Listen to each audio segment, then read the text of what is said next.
Hello. My name is Farah. Pronouns are she, her, and I am playing Nula Talk, a Cathar mercenary fighter uh, assault specialist. Hello, there we go. Okay, so you guys couldn't hear that introduction. Welcome, everybody. You just heard from Farah, who is playing Nula. Okay, let's go over to Triple O. Say hello. Hi. I'm Ray, playing Triple OK. A really passive, just, you know, chill dude who doesn't really want to fight or anything. And, y'all keep throwing me into situations. Probably couldn't if you tried, right? Probably couldn't, you're right. Ray, thank you for being here. Let's go down to Bob. Say hello. Hey, Bob McDonald at Stage Outlaw. I am playing Lucky, a Rhodian scout bounty hunter who is actually having his luck kind of turn around a little bit, kind of, sort of. Knock on wood. Yeah. And last but not least, PV. PV, P. Vincent. My character is Ix. He's a Gand, which is a bug, and he's a mercenary. Fantastic. So, because I didn't have my mic on at the beginning, welcome everyone to the finale of our Chapter 2 here of Hutt Space Adventures. Thank you for being with us so far. Last week did get a little crazy, so we'll see how things wrap up from there. We do have a couple additions to our group inspiration and whatnot. So we have 6 group inspirations available, allowing the team to grab from and roll as they like. And we also have 3 total D4s that the team can add on to a single skill check, saving throw, or attack roll as well. So you would like to add it to any of those, a subscription, gifted sub, donation of $5 or 500 bits will grant a group inspiration, and then 500 Moonbounce bucks will get you a D4, one of those per session, per viewer. Thank you to all those in the bounce house for being with us. I think that's everything. Let's get into it. So, where we last left off, as Nula stayed back, still recovering from her injuries, was left back into a back to tank at Captain Alanda's little hideout there, and the rest of the crew was tasked with heading off to basically bait these other pirates, these rival pirates of Alanda, and take them out. And Alanda said, "Do this, and I will get you back your transponder that you so desperately want back." So you headed off from El Capur, I think is the El Campur there on Sri Lure, where the hideout was, back to Nelvac for the main starport there on the planet to get this luxury space yacht and take that out to pose as just basically just luxury cruise and pull those pirates in, because Alana kind of put out the feelers there to, basically cast out that bait. And as intended, it did work. The Gilron pirates showed up and came aboard, kind of playing off as inspections, but you had set up for that to block them off and create a barrier for them to just make it difficult to get aboard. But patience drew thin, and I believe Ix just said, "All right, we're taking care of this," and came out blasting, and chaos ensued. Along with one of Alanda's henchmen, one of the Hooks, Tycho, sorry, you had fought a very, very back and forth battle with Captain Tannen and his counterparts, including a droid that had quite the invisible stealth mode bouncing around. But eventually, the other droid, Triple O, was able to take them out. And at the end, Tycho, fueled by the spiced rage provided by Triple O, bear hugged Captain Tannen and causing his surrender. He told his counterparts to go ahead and leave. He will accept the surrender. realizing that he just felt that it was at a loss. And so they did leave.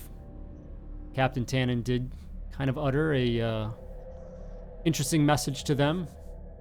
You know what to do, he said, as they left. And the rest of you were left to basically head back.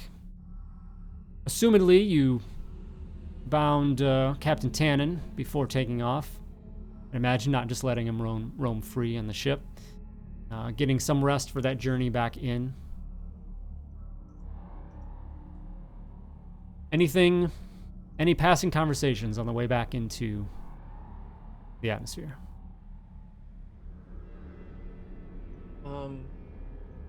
I probably sang some songs of my people to the captain, just so to make him feel better. A lot of clicking and high-pitched noises and buzzing. A true poet. Lucky was probably apologizing the whole time. He does this all the time whenever I take a starship out. It's okay.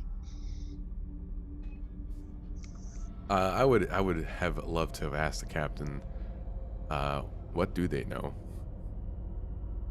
Captain Tannen. Yeah.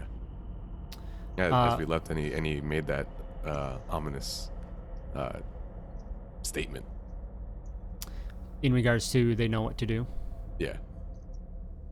Yeah, so what like, I guess specifically, what's your question? As I've been hovering over him this entire time, just standing there looking at him and taking short rests, I would have, at some point before we hit through the atmosphere, have said, Captain, earlier, when you first voluntarily came with us, you told your crewmates they know what to do. Could you elaborate? He just kind of stares back at you, seeming like he's probably not going to be very compliant. I gave you my surrender. I don't think there's any other information you need from me. Turning me over to Alonda, after all. What do I get out of this if I share this information? I would put one hand on the shoulder and say, Captain, we are taking you alive. Our orders were to kill you. If you give this information, we give you to him. If you don't, we will complete our mission. So go ahead and I'll let you choose persuasion or intimidation. Persuasion.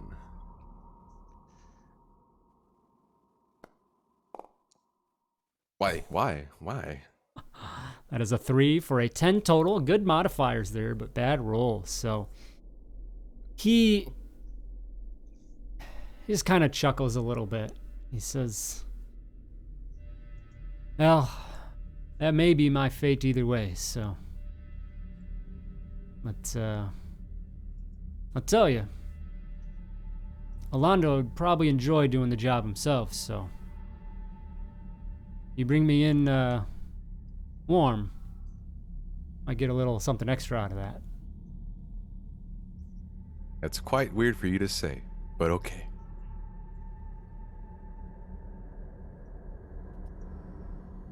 Gotta do what I can. Try and survive. And then I would just still hand on shoulder, still looking at him, but saying nothing. Ix thinks it's funny that the captain didn't want to join us in fighting the pirate captain, but that's fine. Everyone has their own motivations, I guess, or Ix guesses. So the rest of the journey is a quiet one, and you re-enter the atmosphere back to Nelvac and bring the ship down, and are able to then catch your passage back to El Campir with your,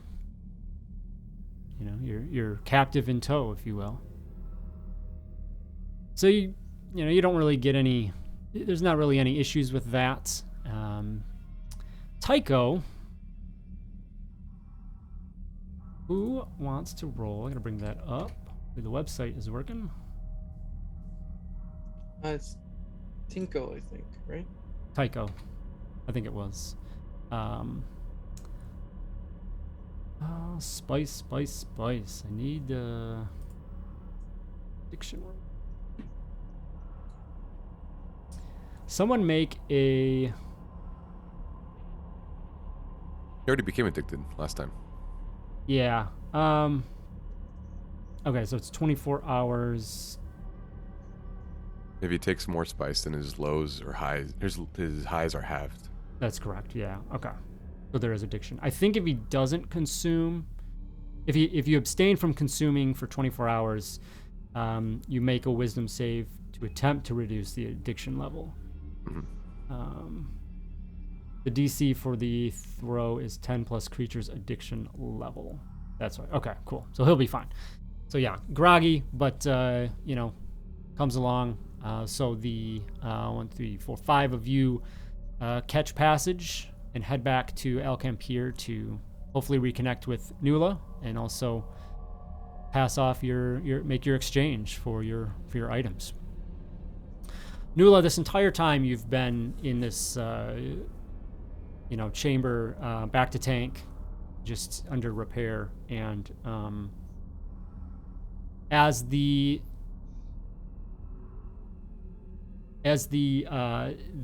operation, the procedure, comes to its end. There's like a cooldown period where the Bacta has to drain and things like that. It's not just obviously instant door open and walk out kind of a thing. So you kind of do come aware, and through that water though, you do notice some activity, just kind of in the passing doorway there. You do see some activity. It's hard to make out, but you just see figures seeming to kind of move around, and you're not really sure what that is. But that eventually does come to an end, and you are able to, make your way out of that. There's no one around, and as you come out, kind of get cleaned off and dressed up, you then are able to hear what sounds like a lot of commotion, shouting. You hear a very deep, gravelly voice as well, just bellowing voice that kind of calls out. Go ahead and give me a. Let's call it a lore check. Okay. Moment of truth. 12 plus 1 for 13. Ooh. This voice is one that, pretty distinct for this species. And you stand there inside this room, maybe hesitant to peek out and see what it is, as you think to yourself, what the criff is a Hutt doing here?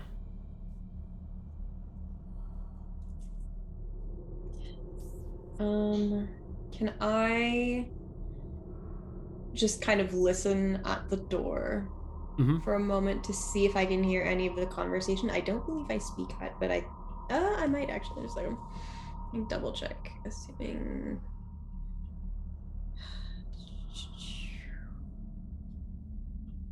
Biography? No. Where do languages live in this? It would be something you would have chosen. So if you didn't think to choose it, then I did. I did choose Huttese. All right. Yes. Awesome. So go ahead and give me a perception check. Okay. Okay. All right. 14 plus minus 1 plus 2 for a 15. Pretty good though. Yeah, so you kind of pull up to the edge of this doorway here in this other room that's in this hideout, and just kind of listening, and you hear a lot of commotion.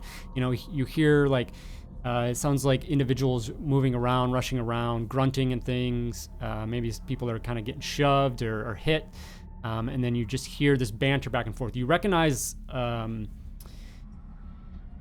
you might recognize Alanda's voice a little bit. You were kind of like knocked out, I think. So there might be a voice that's not really super recognizable, but there's a voice talking specifically to this other deep voice, which you're pretty confident is a Hutt. And you just pick up back and forth on basically an exchange of, what are you doing here kind of a thing. And then a little bit of pleading from this individual. And then you hear the Hutt just call out, it calls out to, you assume, this henchman and just says, send him to the pits. Would I know what that means at all? You can give me another lore check.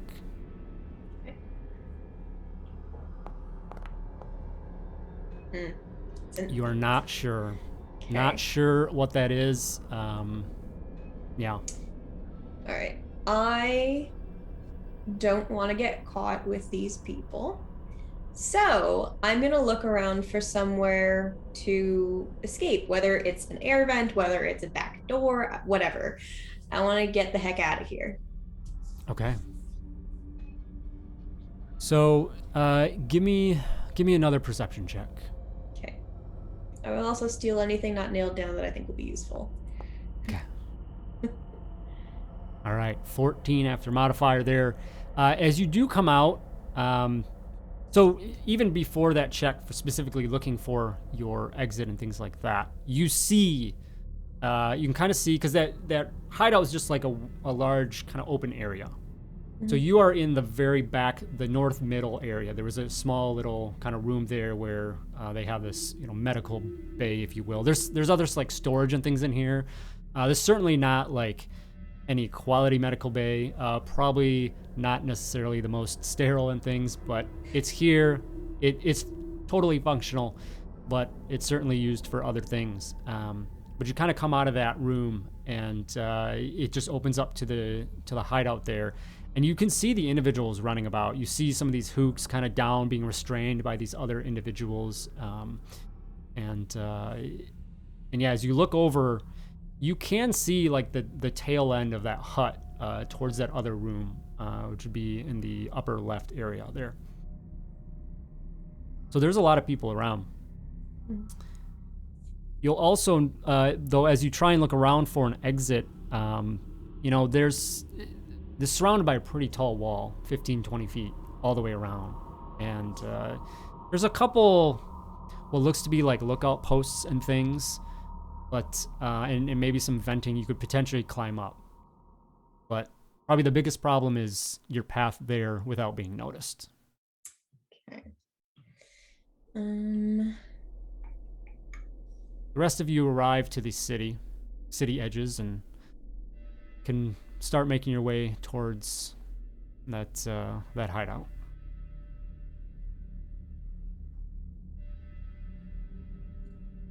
Let's go.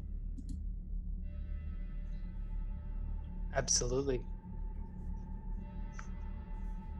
I feel fairly confident I could sneak past some people. Relatively. I'll try it.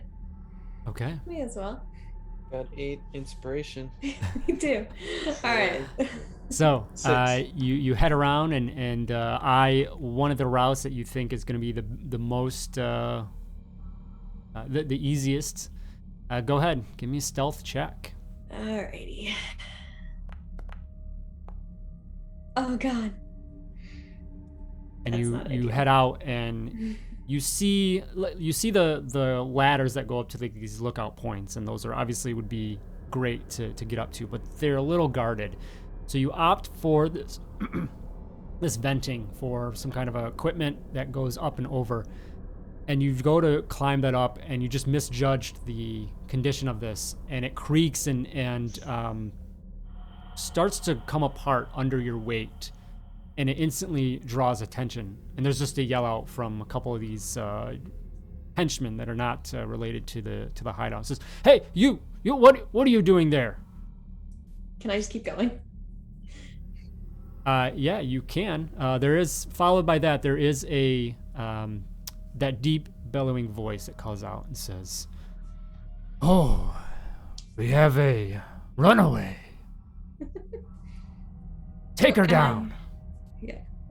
So, you still want to try and continue to climb?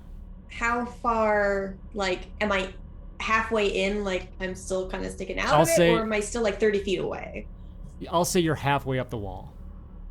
You still Oh, have hell yeah. halfway. Can I use my Cathar speed to just like crazy kitty go time? So give me an...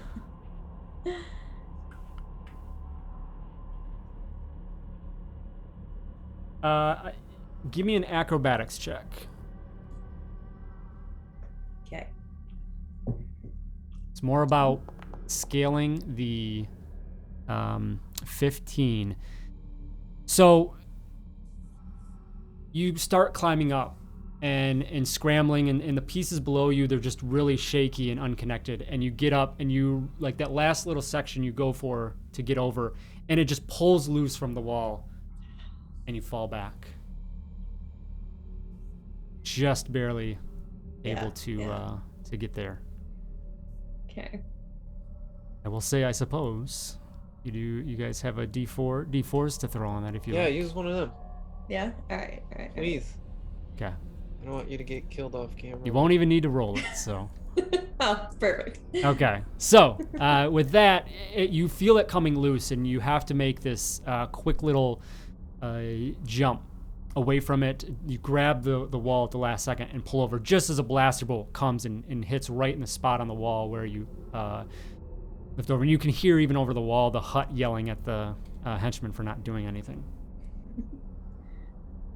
Excellent.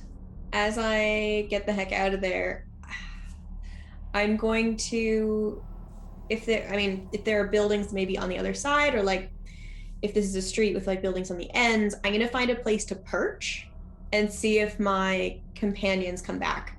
Okay. And just watch for them. Assuming I also still have my comms device too, that I can like message. Yeah, absolutely. When he gets here. It's kind of like, as you've turned that on, there hasn't really been a connection. Because of a distance thing, not super long range. But you go and find a spot that you feel relatively comfortable to watch out. And then it does seem that comm kind of like chirps as if the connection is reestablished as the rest of you have arrived to town and come forward. The moment it chirps to life, Triple O hears in his head, "There's a Hutt in the building. You don't want to go back there." I out loud turn to the rest of the group and say, I've been informed that there is a Hutt in the building, and we should not return. Does that mean our contract is canceled? I'm not sure, but first, Nula, I am glad you are alive. Thank you. Me too. Where are Ask you? her I'll come if the to contract is canceled. you. The contract. Wait, what? Our contract or whose contract? With the pirate captain. Oh, okay. Nula, you are not aware, but, and then I explain all of episode 2. Fast forward. And then at the end, I say, we are to deliver this captain to the other captain. Do you think that's still viable? What have you heard? Well, the other captain, the one that was here, is somewhere called the Pit.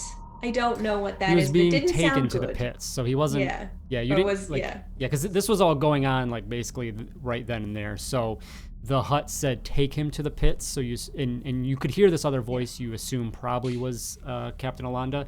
So that was about to happen.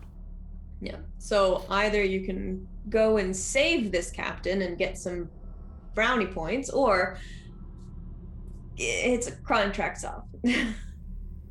That is a lot of captains. And I turn around and explain to Lucky and Ix what's going on. Ix takes out his sword and he cuts the bindings off of the captain. And just like, Wait. We might it's your be lucky able. day. Hold on. We might be able to deliver a captain to a Hutt. When Triple O mentions this to the group, and when you turn to look at Captain Tannen, he's just got the biggest shit-eating grin on his face. He must be in the pocket. So Well, aren't we glad we kept you alive, Captain? You're our I'm new pretty friend. glad. What's that? He's our new friend.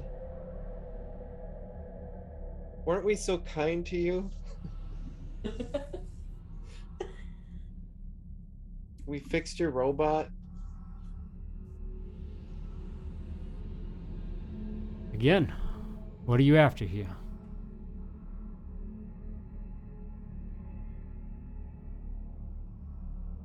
I look at the droid.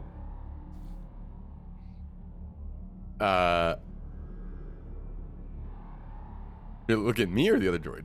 You. You okay? Man, Too many droids, too many captains. I would say, You look around, the other Uh, droid's in- gone. an unexpected turn of events. Lucky, please, shoot this man. And I point towards the captain. wait, you want me to shoot this man? That seems Hello? a little rash. He has powerful friends. Shoot Yes. this In man. fact, he's got a friend that seems to be a Hutt. I don't think we want to go shooting a friend of a Hutt. Is he bound behind or in front? Hands in front or back, would you say? I'd probably say back. Okay, so he pushes his arms back and his hands out, and he kind of like looks around with his head and expression, and he's trying to gesture, if he could, out in this busy part of town where you are. Yeah, I would cut the bindings. Just for him. Sing. There you go. He says, "Yeah, But- yes. Shoot me. Here. That's brilliant idea."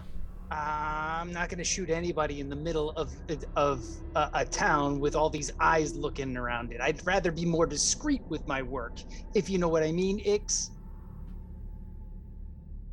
Mm-hmm. Triple O. We're in like in a pretty busy area right now. Yeah, you've just kind of gotten off that main entry part of town, and you're making your way through the city towards that little side hideout. Would I be able to describe this location to Nula? Yeah, I mean she was with you when you came in, so. Okay. So would there be a way for me to say like, "Hey, Nula, come here"? Yeah, I'd And say so. Bring your gun. We have to kill someone. I don't really do guns, but I can bring myself and I'll go find them. Anything, please. Triple O, what is your plan killing this man? Yeah. I need one transponder. That's it. If Yeah, I but cannot Cat- get it with this man, who will not work with us, if we cannot get it from the Hutts, then I will have to find a different way. You're going to just give up your one potential key to get this transponder back right here in the street? in the How middle will of you this- give I us? agree. How will you give us a transponder? You told me that I was going to get you the transponder Yeah, via when the we don't- exchange with Alanda. Yeah, but now if Alanda's not there, it's the point. We can't even get the transponder. Triple O Well, you need to go where Alanda's at. to the pits. We do not need you for this. Whoa, maybe we do. Do you know where the pits are? The pits. Fighting pits? I look at Triple O. Is it the fighting pits? How many pits are there? Perhaps we can ask a local. Oh dear Lord. Locals ain't going to know about that. Things aren't Is this dude necessarily unbounded above now? board. Is he just Yeah, really he's talking to unbound. us? I'll Like, just- say, yeah. well, I don't know. Did you all allow Ix to go through with cutting the bindings? I guess because I'm in the aspect of I see this dude with no bindings anymore, and I feel like he would leave, which is why I'm like we should kill I him. mean, you're surrounding. He's not going to just take off. But yeah, so we'll say, okay, so bindings are off. So he's just standing there. And Do I see any like law enforcement around? there is a very heavy Imperial presence in this town, yes. There's a lot of imps around. especially in this area where you first came in. You remember from last time? Yeah, there's a lot there. Say in a couple minutes here, and Nula, you kind of arrive up, coming down just a side corridor of the city, and you see out there the group of your new counterparts. The green droid and Triple O and Ix, Lucky, and then you do see another individual with them, kind of in this somewhat heated exchange. I see y'all replaced me while I was out. Who's your friends? I don't know if I'd say friends. Name's Captain Tannen. And you? Nula talk. What are you doing here? He kind of looks to the other three, says,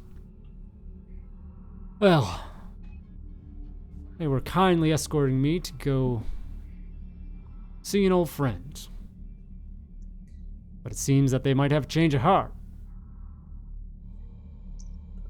I feel like we got double-crossed on a double cross, if you know what I mean. Wait well, for they... the quadruple cross. I don't know how they do the math. I just know I feel like I'm getting Crisscross will crossed make you somehow. Well, they hadn't moved him yet, and they were still in the process of clearing things out, so we could always try to make a different deal. Well, our buddy Tannen here is sort of buddies with the Hutt, so things might get a little sticky. Suppose he's always up for negotiation. Although Triple O is a little trigger happy and wants you to murder him. Everyone, go ahead and give me lore checks.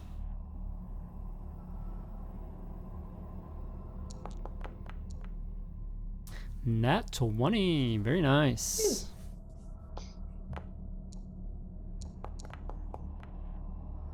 Okay, pretty good rolls all around. 21 highest there, a couple 15s and a 13. So, I will say that Lucky Triple O, the name seems a little familiar. Nula, you for sure. You recognize this name, Sispo, and you know that they are part of the Jarama Khajiitic Hutt family, their clan. And you think that you've heard they may have some alliance with the Empire. Oh.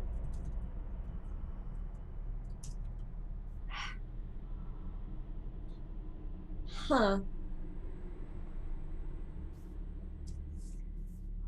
I'm with Triple O.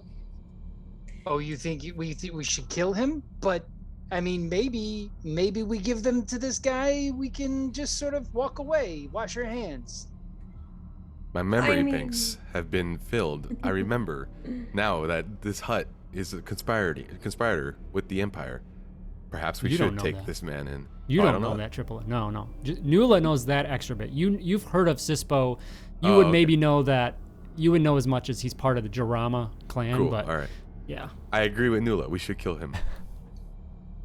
Because if the Hutt is a puppet of the Empire, what's to say that you aren't? And I look at the captain. I would say that whether you want to maintain that sentiment, that's not something you would believe. Like the Hutts aren't generally puppets. It's the other way around. They have. Okay. They'll definitely have their own reasons for the collaboration, if you will. But yeah, I feel like she's still kind of bitter about it, so she'll maintain. And that's that. fine. Yeah, that's fine. But yeah, that makes sense.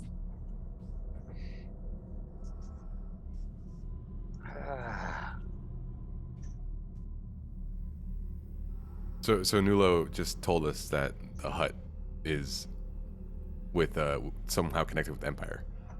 Yeah. Do you? Yeah, I would say if the Hutt is a puppet of the Empire, who's to say this captain is not? And I have no time for Empire pets. Then my sentiments would flip back again the other way and say no, and we should probably keep him alive and take him. That's the first sensible thing you've said. Ix, I please. didn't know you were so fond of the Empire. Ix, in all of the excitement of what's going on right now, in a rare pause in the conversation, maybe with some of these other revelations that Nula is making, maybe a recollection that you've recently had pops back in as well. So, Well, I was going to wait. Okay, until no, that's fine. Just a reminder. Were on our way somewhere. Just kind of pull Nula aside. Okay, so not in group. You stand here, kind of this main city welcoming area. Ix is just staring at Nula though, and he doesn't really blink. He's just got these big eyes. Yeah. Well, it looks like I'm outvoted, so we can bring him back to the hut if you want. As I said, this was up for negotiation.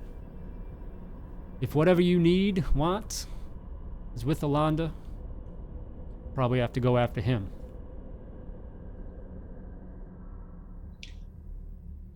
Triple O, is it worth it to you to bring him back and hopefully he has the thing?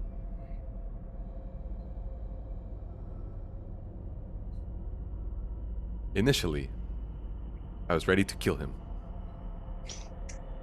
But now, a change of heart. We take him to the hut. There is no need for violence. All right. I don't know. Every time you say that, Triple OK, some sort of violence breaks out. So I just want to know if we're going back with this guy. Are we going back ready? And are you going to be part of it? I just want to know, how tied are your shoelaces? Lucky looks down at his shoelaces just to make sure. And I was like, wait a second, I don't even have laces. I will do what I can to avoid conflict. Hopefully, we do not have to be in any kind of violent engagement. But, as I showed in the spaceship, I am more than prepared. All right, so I guess I'm of the mind to bring Tannen to the hut just to see what we have available. And I look at Ix and I say, last vote's yours. I'm not going to attempt to kill the captain. Okay. And I look back at Tannen. In broad daylight in front of 50 stormtroopers. I look back at Tannen and I guess it is your lucky day. And we walk back to Alando's warehouse. Okay, yeah. He looks back at you and he says, it might be yours too. Shall we? Oh, I want to say on the way, Ix kind of like corrals Nula to the side. Nula, I wanted to bring something up with you. Yeah. I recognize you, or sorry, I keep forgetting to say, Ix recognizes you from a little trouble Ix had a while back. You Perhaps remembered, did remember? you? Oh, I remembered. I don't forget a face. Well, Ix is honored, but unfortunately, Ix suffered great losses of honor, being falsely accused for a crime Ix did not commit, and I must present you with a choice. A choice. Yes. Okay. You can either fight Ix to the death, or come with Ix to his homeworld to apologize to his broodmother.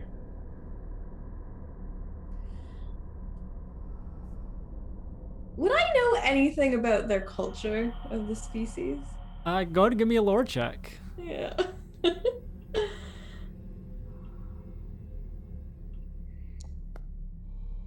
Oh my god.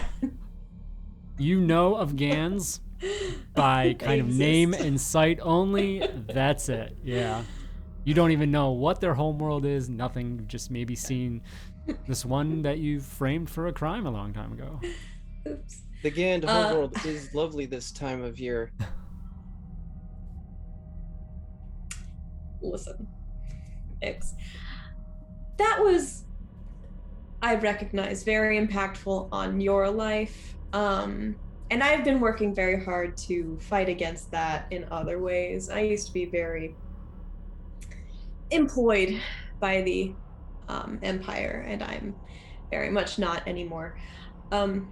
I am sorry, obviously, and I don't want to kill you, but I also don't want to die. What is your homeworld like? I mean, I'm always up for a travel, but also, if I apologize to your mother, is she going to kill me? Like, how does this whole thing work? Ix begins telling this like very detailed the Gand homeworld is this temperature and this season and this blah blah blah, and it's just like this almost the whole walk there explaining. Tannen looks to Lucky and Triple O and is like, where'd you find this guy? Great detail, the societal structures and everything involved with the ceremony, and the most important detail you'd probably pick up is Gand are very honor bound. Ix explains that Ix had to earn his name. Most Gand don't refer to themselves like it's like a it's when Ix says Ix, it's like an honor that he can say Ix. But he almost lost that stature because of this dishonorable crime put on him. So no, you will not be killed by the Brood Mother. But it also does sound like a pain in the butt. Yeah, yeah. Like, it's very much out of the way. Lucky has heard that entire speech multiple times. Every time like we are in a different place, he says that to it. So he kind of like tunes it out. Like he knows exactly where he is in the speech at what time. So Nula, the choice is yours. Yeah, you know what? I'm pretty confident I could kill you. And I kind of came to like you a little bit during this whole thing. And I also kind of feel bad about the whole framing thing. So how about this? Assuming that we survive, you and me go on a little road trip. We'll go visit your mother. I'll apologize, then we can go our separate ways. Ix is glad you made that choice. Yeah, you'd be dead otherwise. But it would be an honor to die by your blade. Oh, that's so sweet. Thank you, Ix. And she like pats him on the back and goes on ahead. You all have been standing outside the gates of the hideout for the last 10 minutes. No, I'm just kidding. Waiting for this comment. So you come around the corner and arrive, and the rest of you see this trail leading up to a larger entry door to the hideout that clearly is the slithering tail tracks of the Hutt. And you come in, and the doors are now closed though, so you go up those, and assuming you knock or whatever, call out to, and a response. The door does slide open, and there's you see a guard there, just human individual that stands there and just kind of peeks out. It's definitely not one of the hooks that you knew from before. Kind of gives you a look, and then Tannen kind of steps forward and gives him a little look, a nod, and so, Captain Tannen, hey, where you been? Yeah, I've been tied up. Good one, Captain. He looks around at the rest of you. Shall we? You step are inside. our captain now. Step inside, and you do see now what Nula had seen before. These other individuals, including a larger male and this other feminine-looking individual, long hair. You see kind of a technology strapped up around her arms. You recognize Sari and Branko from the starship, just kind of standing to either side as well in the room with these, or the area with these other individuals. And you don't see the Deveronian anywhere. There's a few hooks in here that are just kind of like sitting around, still kind of under watch by these other henchmen and whatnot. And then the Hutt just kind of spins around and to greet you. He says, "Kenan, welcome. I hope your travel in wasn't too challenging, uncomfortable. So, Sispo, wonderful to see you. No, these folks are quite accommodating. It's good for you to make the trip yourself. Please, allow me to introduce my friends." And before he even does that, you see the Hutt kind of turn and says, You just got away from us. Welcome back." Would I know how to greet a Hutt based on my previous role? I would say yeah. I do that. In Huttese, of course. So, my apologies. I had to ensure that our honored guest here arrived safe and sound. He looks at you and kind of gives a little bit, as much of a nod as a Hutt can make, and he just says, "Hey, Wanawanga," which you would know is a greeting, Hutt greeting. And, but Tannen goes and then introduces the rest of you, just kind of one by one. And he says, "They are, after a transponder that's Alanda apparently took off their hands. I was the exchange for that. Seems in that Huttese, I would interject, because I know Huttese too, and I would say, "Dear Hutt, my lord, please accept our captain. We've rescued him from a dangerous situation. The prior captain of this establishment wanted to murder him, and we did not allow that." He says, how nice of you to show that restraint, to not do the job yourself. So what is it you want?"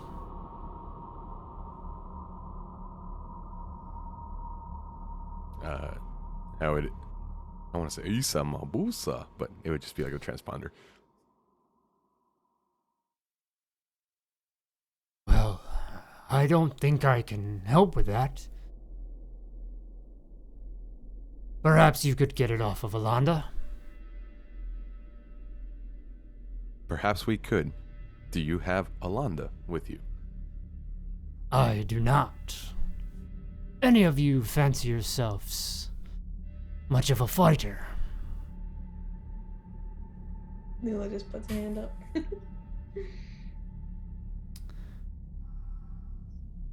As good in the ring as you are up the wall. I have a few tricks up my sleeve. Well, the captain you seek is, scheduled for a fight. If you want, I can get you in on that. And I'd imagine if you, take him out and get at what you're after.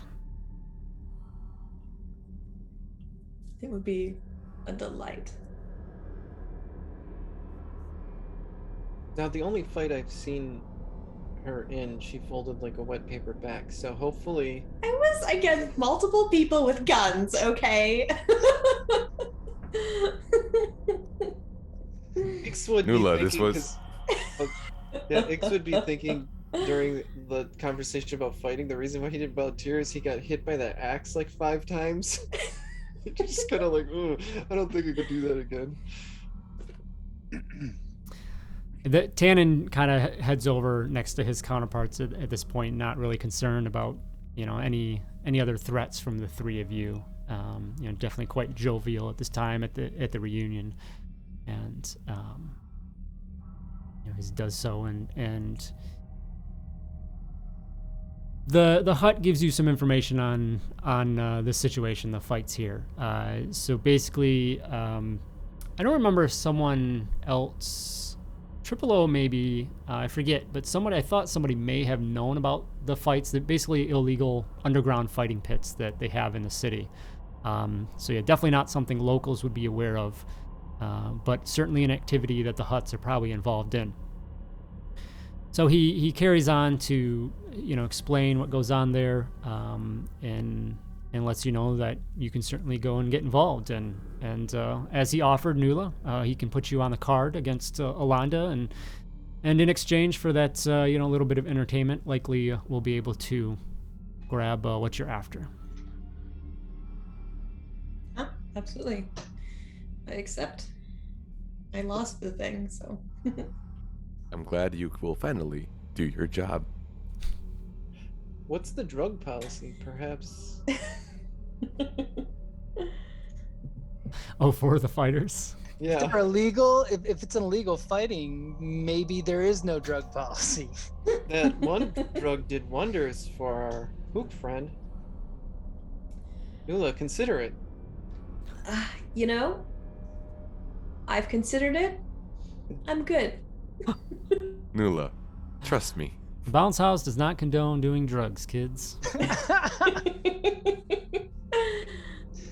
Stay in school. Performance ones. Yeah. So,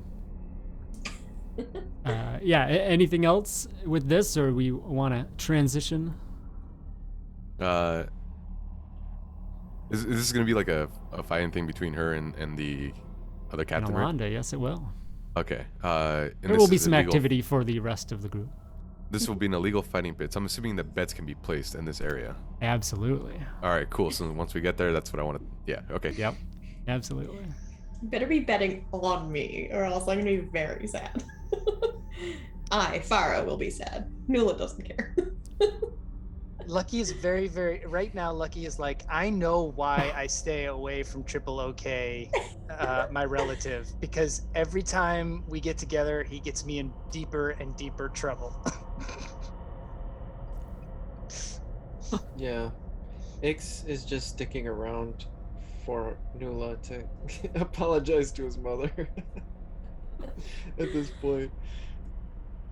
So, it's not immediate. There's definitely going to be time between now and the fight. So, just kind of whatever, go and take time to mentally prepare and still just kind of recoup from what all is transpired and whatnot. So, I'll say the rest of the crew, you can go to a long rest if you need. Get back anything you would there for that. So everyone is fully rested up, and then you head towards this location, very back door, and you kind of get led down this corridor into an underground area, and immediately it's dingy, dirty, not the best fragrance that you've ever had in an area, and a lot of just kind of scoundrel-looking individuals surrounding this fighting ring. It's a little more of a circle. There's a couple cables around it just to signify basically that area, and all varieties of individuals surrounding that, already just getting rowdy, enjoying beverages, maybe a couple of them, something a little harder, substances and things like that.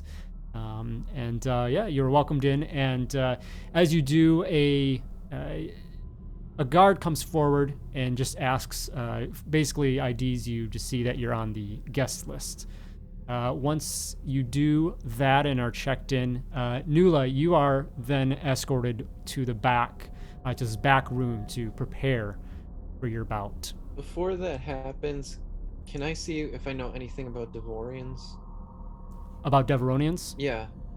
What are you after? I was trying to think if I knew like any weak spots on him or something, and then tell Nula about it, like aim for the horns or whatever. I don't know.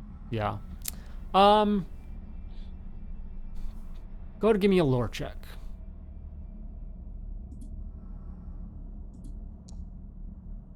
Ah.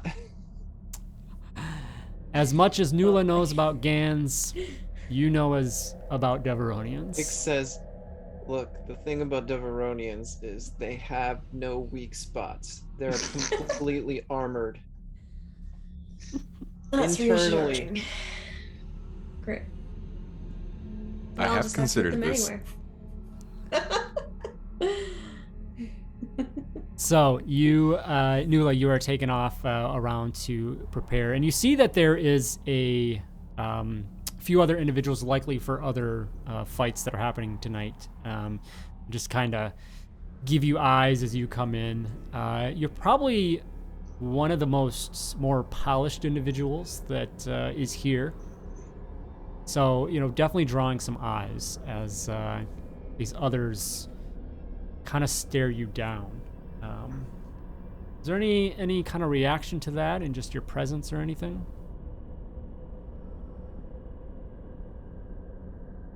In the back for me? Yeah, like when you walk through yeah. these individuals, yeah. So Any kind of body language response or anything? She spent her childhood learning how to fight. Like, this is the most natural place in the world for her. So she doesn't even entirely notice. She just like warms up. She probably has like a bit of a routine that she goes through before fights, before missions, whatever. That's kind of a mix of kind of kickboxing and like yoke, like something like that, just to loosen up, where she's using her staff, she's practicing footing, whatever, and she just kind of tunes them out. Anyone gives her the eye, she just kind of like, whatever. I could kick your butt, I don't care. Yeah, not really like throwing them any looks in intimidation or anything. You just shrug it off, and that maybe has a similar effect. They just they're all just getting amped up, and you see a few of them being like, oh man, I hope I'm matched up with her, because I just want to wipe that smirk off her face, kind of a thing. Yep. But you go and you have this little bit of like an area to kind of prepare and do what you need. The rest of you head out and go and are able to find seats. There are a few individuals and some droids that come over to serve, if you want some drinks or something else, as well as those that will come over to allow you to place bets, to make wagers on the various fights.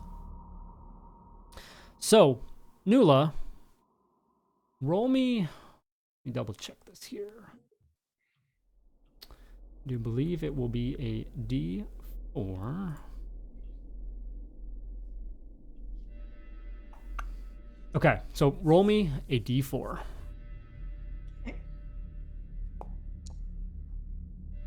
All right. As a newcomer, the bookies have given you 3-1 odds for this fight. The Deveronian, 2-1. So a little nod towards the Deveronian. During this droid that comes by and places bets, would I be able to talk to them at this moment? Absolutely. Yeah. I guess we're all seated together. Yeah. So I would look at Lucky and Ix. I want to be in the middle. I want to like look at Lucky, look at Ix, and I'm like taller than everybody, than all of them, so I'm like squished. And I'd say, Lucky, Ix, please join me in betting. Are you good at betting? I don't know how you can be good at betting, Ix, but I can certainly try. Lucky, do you feel lucky? You know what? I will bet with you, yes. And then I go towards the droid, or I look towards the droid and like lean over and say, please, droid? I don't know what they are. Gambling droid. allow us. How much currency do we all possess? Lucky, Ix. Before we put any in, I want to know how much Triple OK has to put in. Yeah. I currently only have 135 credits. Oh, However, man, you spent it down. And then, but I want to pull out of my sack like the chef's kit, right? And I want to be like, however, I can prepare us a beautiful meal. That chef's kit. Can I convince you through a good meal to please help me with betting? How much do you want to bet? Lucky, you're never gonna see this money again. You know what? He's family. I have to at least, entertain the thought of betting with family. Lucky, when we win, I promise, our family will be fortunate. Most of Family it will that go to bets you. Together. Okay. So how much do you want to bet? How much do you have? I am asking you the question, Triple O. How much do you want to bet? I don't want to bet all of my money because I need to get around the galaxy. But if you bet with all of your money, you will get most of it back. See, he is good at betting. He knows how to get it back. Ix slaps down 1,000 credits. 1,000? Oh my goodness. Yep. All right, I'm gonna who are just you? Wait. No, let Lucky say what he's gonna say. Are we betting on Nula? Is that that's the guess? Is that what we're doing, guys? I need you to give me the money, Lucky, please. I just tell the droid directly, put this on Nula. 1K on Nula. I have to see how much money I have. I'm gonna turn around and look at my wallet so that Triple OK can't see how much money I have. And I will say that I will give him 500 credits to bet. I gladly accept, and I'll take the 500 and my 135 and say 635 on the captain, please. And I knew he was gonna do that, so I'm gonna put 500 on Nula. So, Triple O, 635 Yes. on the captain. Alanda. On Landa, yes. Lucky, 500 On Nula. on Nula. And then Ix, Ooh, 1K on Nula. 1,000. Okay. Yeah. All right. Fantastic. I will only share a meal with Lucky. I hope you starve, Ix. Okay, Bounce House, I just started a poll, a prediction in chat, so if you have Bounce Bucks, you can go ahead and bet on who you think will win. Nula, use all the based on what you have. D4s in inspiration, please. Thank you. Hell. As 5 many as you minutes need. on Just- that prediction. Just take them what you need. Take what you need when you need them. So there's a first few fights, and the crowd's getting warmed up. A couple good things here and there. Just they definitely are those introductory cards, if you will. And finally, it seems that this next fight is going to be somewhat of the highlight of the evening. And the announcer comes out and begins to present the next fighters. First presenting Alanda, and says, "Captain of the Suwanes, Captain." And as he mentions that, there's a lot of boos that come down, and he says, "Deveroni and Alanda," and he walks out. He kind of it's a mixture. It's a little bit of a mixture of trying to be smug and confident, but at the same time, he also is a little frustrated in what's going on here. And then turns to and then begins to announce the Cathar and says, "What's Cathar's home planet? Cathar." Mentions all hailing from wherever, the Cathar, nimble, quick, agile, Nulatak, and there's this kind of interesting reaction to you as well as this newcomer. you're not really sure, is it in support? Is it, against it? So this would be pretty interesting display here. So brings out, and the referee goes and explains the rules of the fight. Basically, it is to knock out, in one round or one bout, and that's it. So, Nula. Yes. You and switch screens here. Nope, I'm gonna leave that up because I want I want the dice to show. So,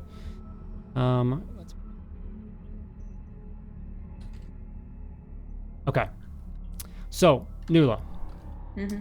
Each contestant has 20 points of health. So if you want to mark that, if you want to bring yourself down to 20 just to keep track, I will be keeping track as well. But you will roll strength checks against each other. If the difference, and then whoever has the higher of the two lands a hit. If the difference is only 3 points, it's a blocked hit. If the difference is 4 to 8 points, it's a hit and you roll D4 damage. If the difference is 9 to 13, you roll D6. And if it's 14 to 18 points difference, then you roll a D10 for the damage. If you roll a natural 19 or a 20, you go into a combo. And you get to roll, it starts, when you go into that, with that roll, you get a automatic D6, and then you roll another straight D20, and you're trying to get 15 or higher. For every 15 or higher, you get another hit. So you could continue to roll, and keep adding on. So if you combo, you'll at the minimum get 2d6 for a hit. In a combo, if you natural 20, you roll a d20 for damage on that combo roll. Beautiful. As well. I'll remind this as it comes up there. So that's kind of the main stuff there on that. Is it safe to assume my like fighting styles and nothing kind of is affected by this? So no, I am going to grant you an opportunity there. Where did I make the? Oh, sorry, no, that's for something else. Yeah, so it's just your straight up athletics. So you'll make athletics roll versus his athletic rolls back and forth. For those in the crowd, you do have an opportunity to maybe influence the fight one way or another. Once per round, somebody may attempt to do so. You may either try and support your companion or taunt her opponents, and do so by, calling out, intimidation, whatever you want, and see if you can make that difference. I thought I had notes on this. I'm trying to see. Where did I put my notes? If you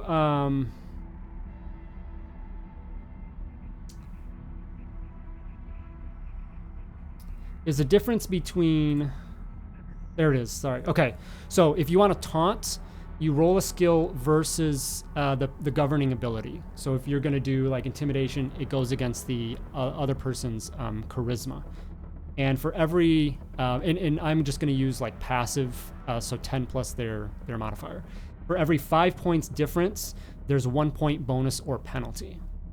So if you succeed, 10 points, 10 over the Nula in support, like Nula would get a +2 for that on the thing. You get one of these per round, and that's, against that. So that makes sense? Yeah, I don't think I'll be doing a lot of that because I'm a -1 to my intimidation. So I will say to that, there's other ways to do intimidation. You could try and make an argument, so you'll roll intimidation, but plus another ability. Okay. So just think of like how you could do something intimidatingly, in a different way. So, okay. The ref pushes the two combatants away.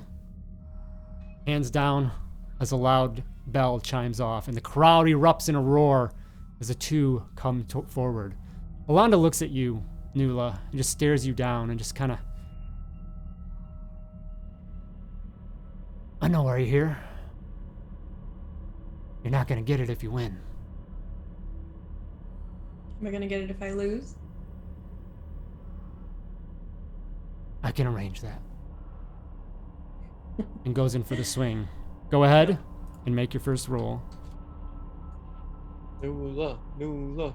As Alonda swings out with an 11. Not the best first strike. Hey!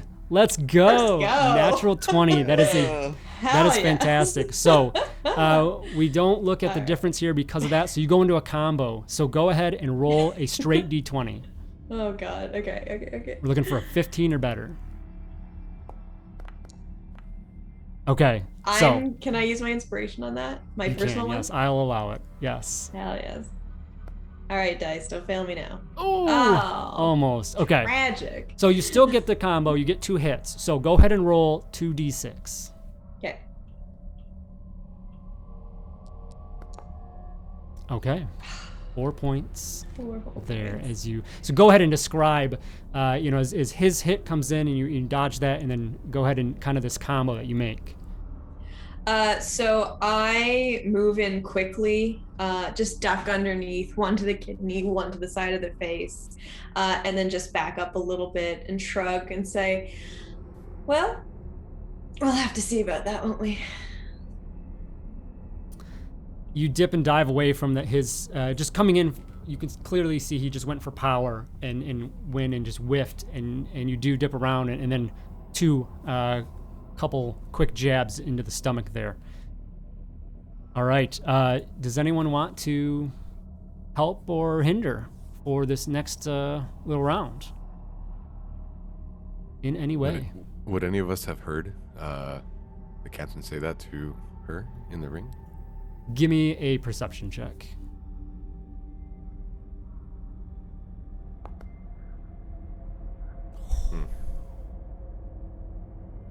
You heard him. You don't hear what it is, but you know that you maybe just assume he's taunting, but you definitely see that there was some exchange there. So it's close, very close. Okay. Could I attempt to sing a song of my people to try to lift Nula's spirits? Absolutely. Are you going for performance? Yeah. Why Absolutely. not? So he stands up. He's not very tall, but he stands up, and he just performance starts is charisma. Okay. Letting out this. So do I roll charisma or performance? Nope. You roll performance. Okay. And you need to get, because Nula only has a 0 modifier in charisma, so you just need to get 10 or better. Okay. But you have to get at least 5 points. So you need a 15. Okay. You hear this yeah. high-pitched buzzing noise. Ooh. 12 after modifier for an 11. Nula, you hear this and you recognize it, but you're unfortunately too focused in the fight, and it doesn't get through to you, doesn't really do what the intent is. Okay. Coming up for the next round. Oh, is it just one per person? Yeah, once gotcha. per round. Yeah. So you can definitely do the next one. Once again, Alonda is, ooh, nice. I won't let you get me again. You better be thinking about what I said. You're all talk. Make that second roll. So he comes out swinging. Oh, a 5 whiff.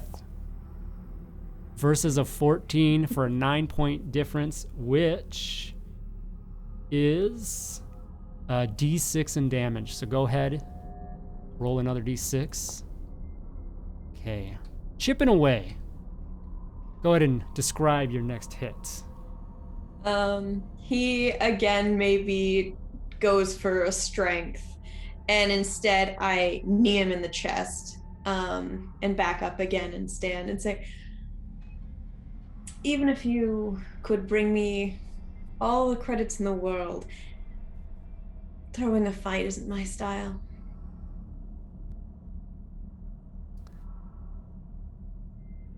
All right. He grunts and rears back, but you can see that his pride is not been broken yet, and he's still going to be in this. The crowd is starting to take your side, though. You've come out swinging, literally, and have really shown off what you can do, and they've started to get behind you. Maybe some of them questioning the bets that they've made, but definitely still seeing the entertainment. Triple O or anyone else?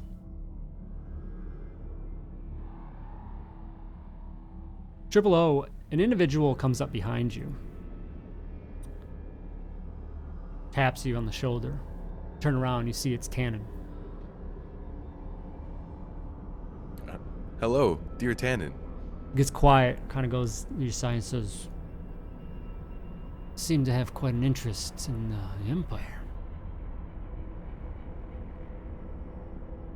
I would look at both Lucky and Ix, and I assume they're watching the fight intently.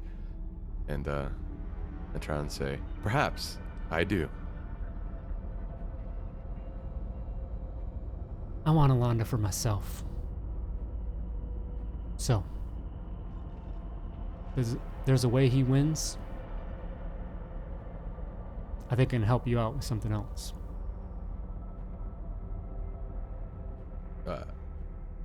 I would say understood.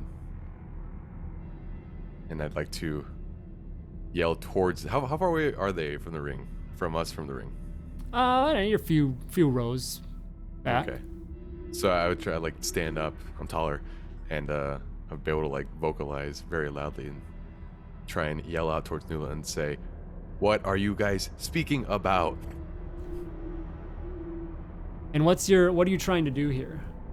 Trying to see if Nula is able to hear me and actually tell me why they keep speaking, why they keep talking in between punches. So yeah, you're not going to really get any response for that. So it's more if you want to either try and support or taunt either of them. I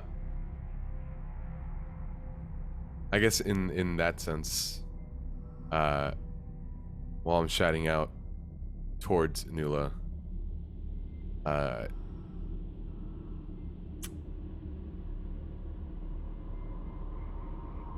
don't have much of. Well, maybe the shout was so loud that through intimidation, it messed with the captain that she's fighting.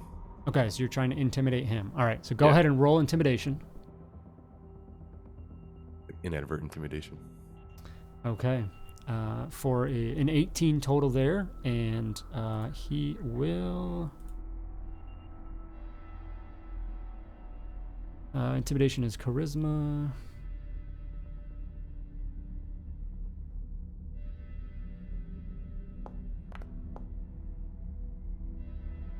I think that will be definitely a success. That's 10 points difference. That Nula, you gain a.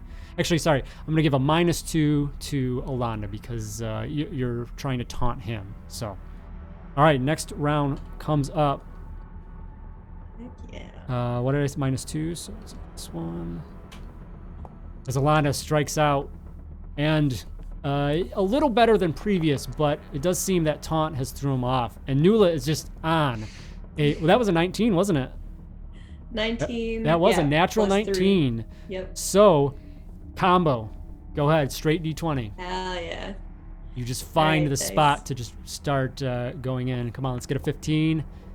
Oh, okay. We got I'm some gonna group use an inspo. inspiration if everyone's Okay. cool with that. Because this is. Yeah. Oh, man.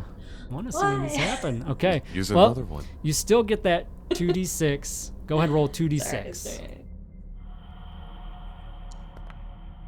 Oof. Oh my god. Snake eyes, come on.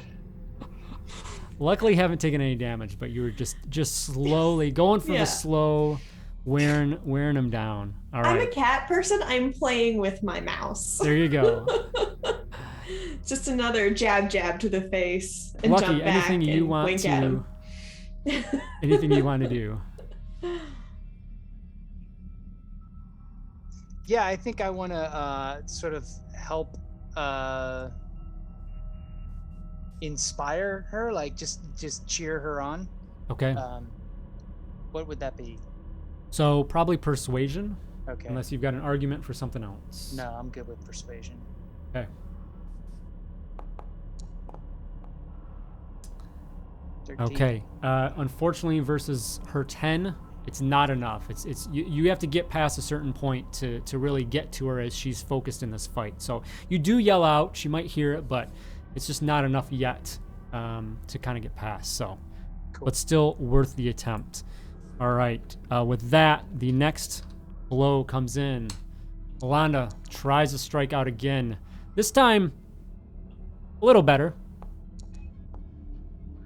Okay. Even. You both go and just kind of like, you slam into each fist in each other. Probably hurts a little bit, but there's no impact for that round. And as that happens, the crowd kind of erupts and wonders, is this a tipping point? Is it going to go the other way? Not sure. Anything the crowd wants to do to assist or interfere before the next strikes come out? Can I try to intimidate? Alanda? Yeah. Yeah. So Ix gets up and just starts saying how Yolando is a smelly person. Can't think of anything better. You're very smelly. All right. Yeah, roll. Very nice. Oh, with a 17 afterwards. And then they will roll a... what did you do? Intimidation, right? Which is charisma.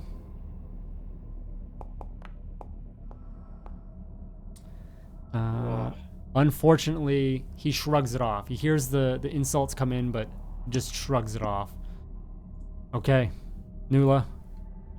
Oh, yes.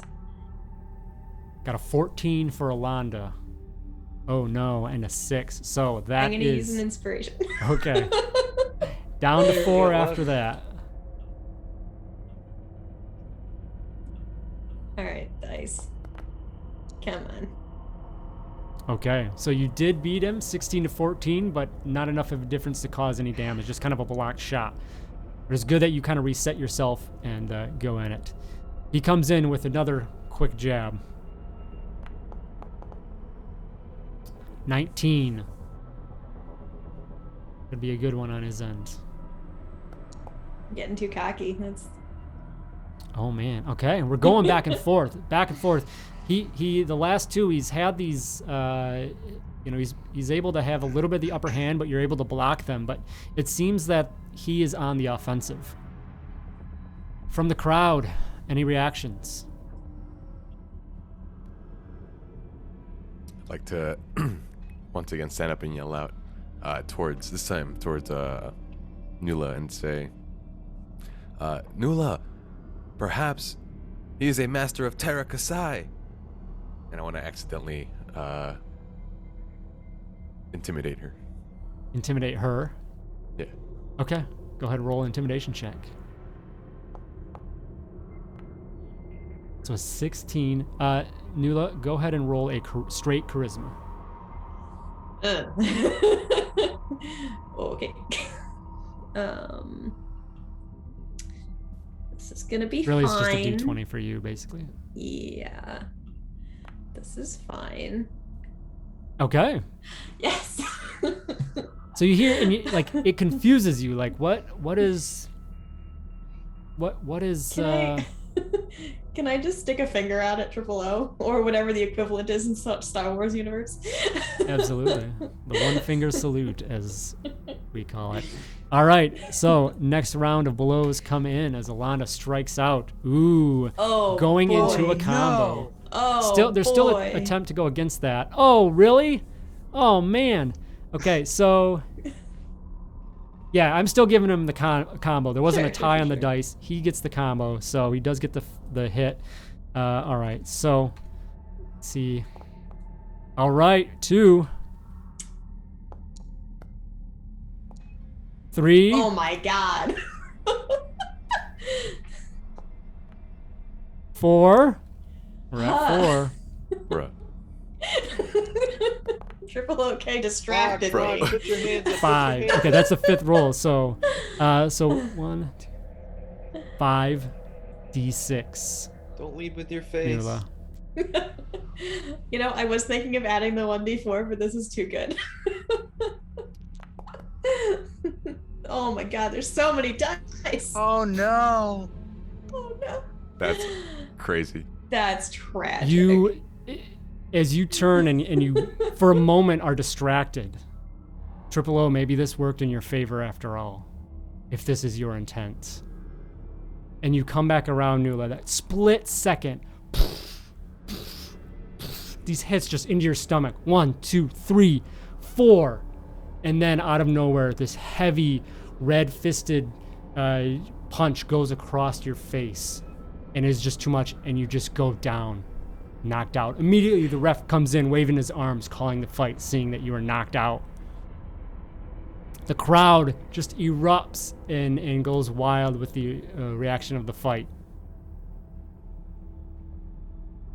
And Alonda just stands there proudly, kind of arms up, and eventually heads off, and the crew kind of comes out to help you up. You're heavily dazed, Nula, and you're basically 0 for 2 in the series so far. But you head back and get a little bit of revived. You're down to that just like 1 health point and are struggling there, coming off consciousness. So with that, the bookies go and start paying out the bets for all of that, including chat. So chat, we had 200 points on Nula. We had 90 on Alonda. The odds in chat was 1-3 for Alonda. So let's see here. Okay, so people earned some points there, and then unfortunately, Ix and Lucky, you are out 1,500 together, of course, and then Alonda was 2-1, so you double that. So you get back triple O, including what you put in, so 1,270 on top of the 635. So like, if you took that away from your account, you'd get back 1,905. But if you already have that other money on your account, know that it's the 1,270. I would look over to Ix or not Ix, Lucky, and hand him over 510 credits. And I would say, for your generosity, Wait, more wait, than what wait, you gave wait, back. Wait. I think I should get a little bit more because you just made double what I just put in there. I told you to let me gamble, yet you provided your own demise. I put the I'm credits sorry. back. At least I made $10. But as a family member, I beseech you 50 more credits. Thank you, Triple O. Thank you.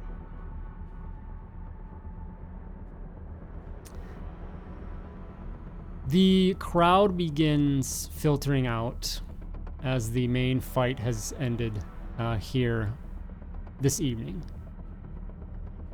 In the back, I see 290 bounce bucks went to Ray Zombie, so congratulations. In the back of the fighting ring, where the fighters are, those on both sides, getting attended to as needed, whatnot. You sit there and are receiving some colto and whatnot, Nula, to get yourself back up, and this figure comes into the area, and you see this tall red individual you recognize right away as Alonda. He's got some like wraps on his hands and whatnot, and a wrap around his chest. Bare shirt, but he's got wraps where you can already see some bruises from the hits that you did land. And he says, "You did good." Likewise. That was fun. We should do it again sometime. Perhaps. Now, I see that you and your friends are caught up in a little bit of a tangle with the wrong sorts, perhaps. All I want is the transponder. I don't care about your little politics. What are can you I do using to that get for? the damn thing? I'm handing it off to someone who paid me for it. That's all. You're not working with them Hutts, are you? No. Or those Imperials? No. That goes against pretty much everything that I believe in. So, no. No, I'm not. He looks over his shoulder, reaches into a little pouch, and pulls out the transponder. And he hands it over to you. But before letting it go, so if you reach out as well, holding it back, and he kind of pulls your hand in, and he leans in towards you, and he says,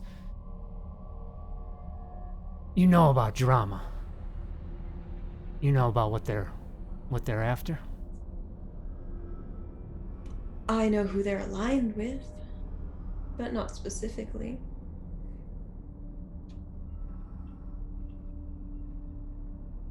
You have interest in dealing with that. Maybe knock them down a peg or two. I could be persuaded. What's in it for me? Besides the satisfaction, of course. Really, just that? It's not a favor, just information. Appreciated. I'll take the thing. I think I have some time on my hands. He begins to fill you in on some corruption he's learned of within the Bureau of Ships and Services, also known as BOSS. That there seems to be a plant or two from the Imperials in the offices there, in the office on Nelvac here on Srilur, that are fudging transponder codes, ship records, things like that, trying to make the service look bad, in turn to create reason for the Empire to step in and basically replace them. Specifically the Imperial Space Ministry. They want to basically supplant BOSS, and this is kind of something that they're doing. And he fills you in that Cispo's involvement basically includes the Gilrons to go and attack these ships and mess up their information. They don't really necessarily, they're not really stealing the ships or hurting or killing the passengers. They're just there. They screw up the information and then send the ship back, and then it comes in and it's all this big scheme to have BOSS look like they're incompetent. I knew I should have killed that pirate captain. And he says, dig up some more info, find a way in. You might be able to take care of it. Appreciate the tip. I look forward to doing business with you again. This was fun. Indeed. Let's go with the transponder, before that, and kind of gives you a little salute and heads off. Great. You eventually are able to reconvene with your counterparts as well. And before you have that conversation of filling them in, I think we'll head to break. So, Bounce House, thank you so much for being here with us so far. We hope you've enjoyed it as we have. And please take a quick break with us. 10 minutes here. We'll be back at 45 after the hour and see where things go from here. So, thank you so much and see y'all in a few.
All right, everyone, we are back.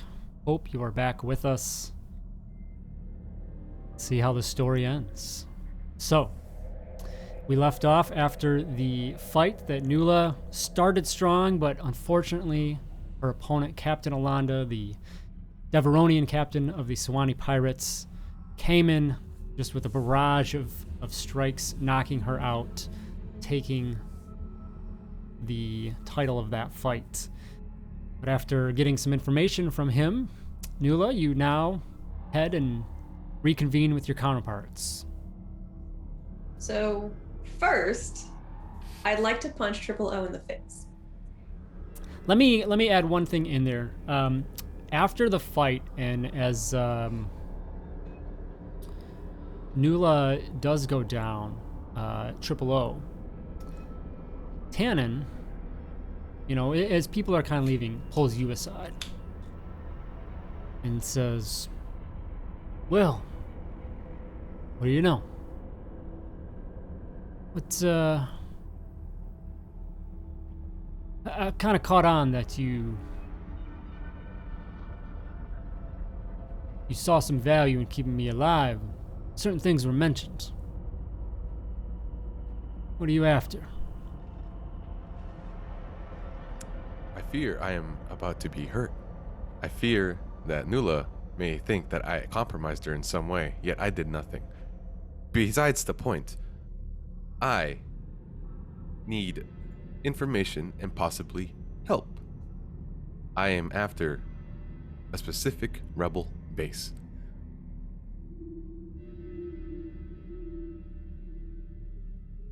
Interesting. And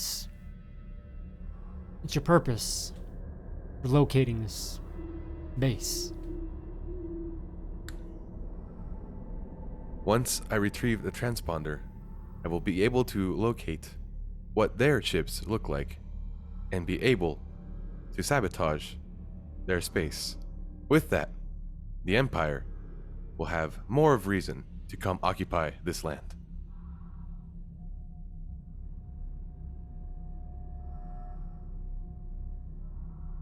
Interesting.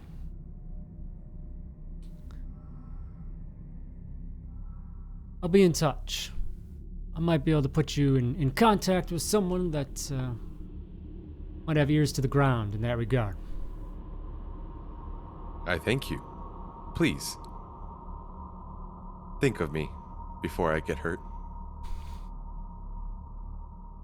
I'll do what I can.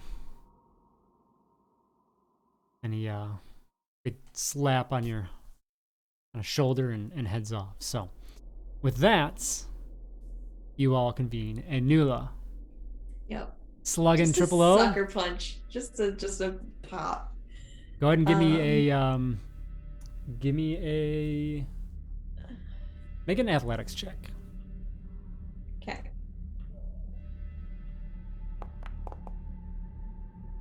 A 16, I think that definitely beats Triple O's AC. So, I forget, I know we look this up every strength. I'm just going to say 4 points of damage, Triple O. And then I will, after punching him in the face, slam the thing down. Not like to break it, but like slam it down and shove it like towards him. You're welcome. Never interfere with a fight of mine again. Perhaps if you hit as hard here as you could have in there, you might have won. Would you like me to try again? On your face. Please, no need for violence. We have what we need. And as her hand does pull away from the table, you do see that transponder that was originally requested. I would reach over to grab this transponder, make sure it's intact, make sure everything's good with it. Does look good, yep. And then I would, I guess, chamber that somehow onto my body. Okay. Make sure it's secure. So assuming you all have left they'll probably usher everyone out anyway. So you're just out, in the streets of Al Camp here, here in darkness at night. What are you doing? I think I'm going to turn to Triple O and say, well, we've got the transponder. And why did you bring me here? Initially, our request for you to come was to help. But Nula here decided to let the transponder leave. And we've only been after the very beginning of our quest. Okay. And what is the next phase?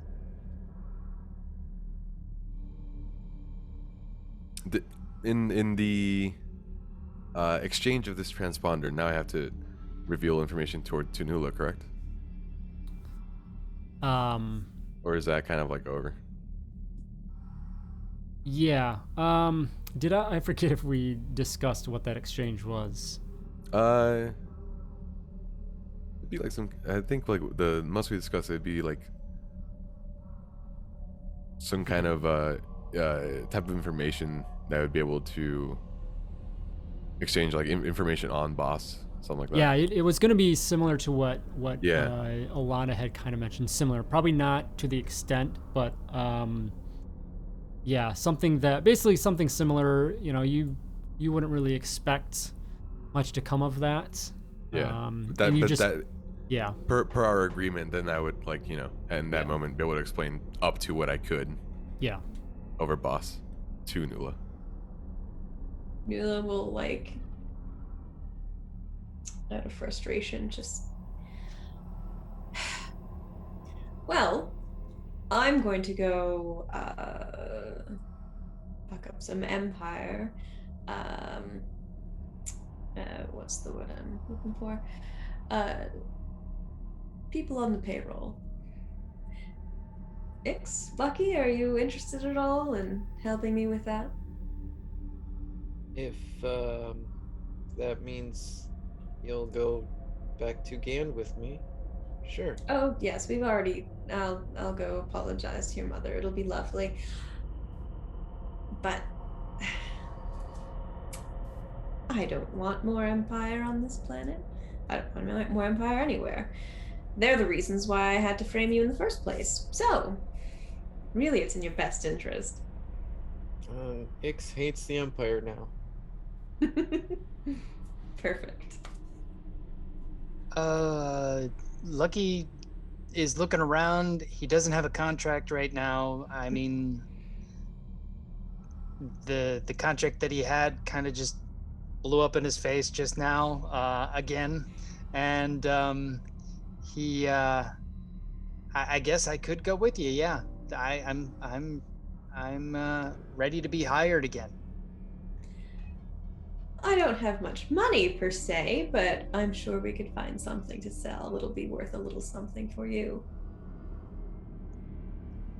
In your time in, call it somewhat of corporate life, if you will, you'd expect that there might be some sort of a reward negotiated for what you intend to do, snuffing out this corruption. So, Boss obviously is quite the establishment in the galaxy. So,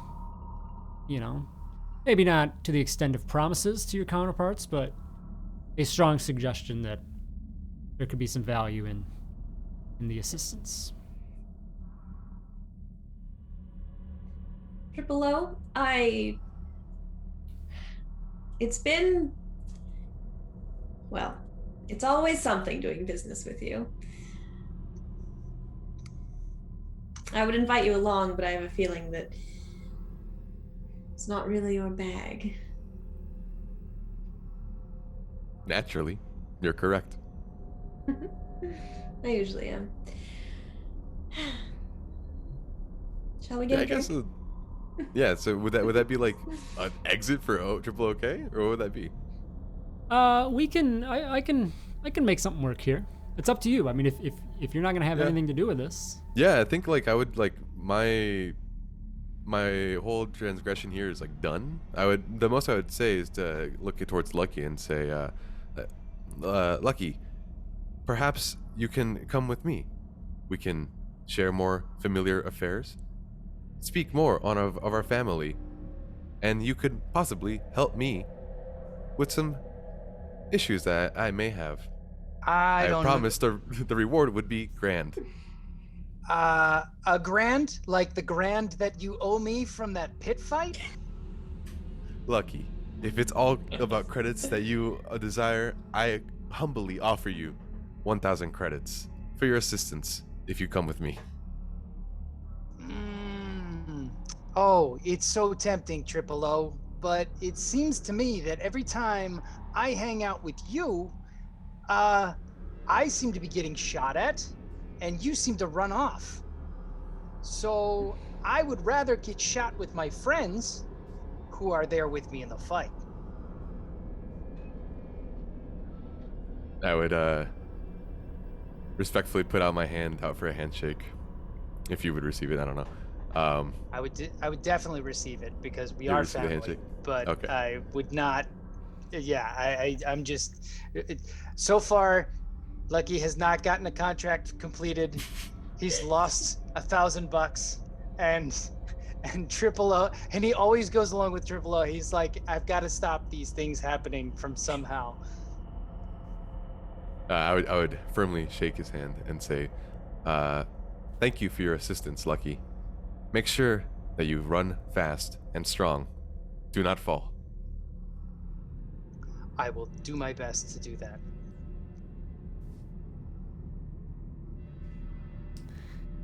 What is Triple O doing? Man, what is Triple O doing? So I get like, yeah. Go ahead. Okay.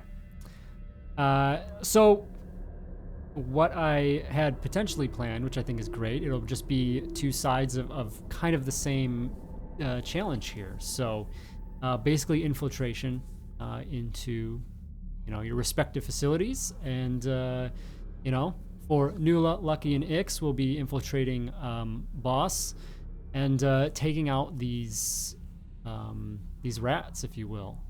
Triple O, in a similar vein, gathering some information on the base and potentially infiltrating that yourself as well, and getting some further information for your exploits.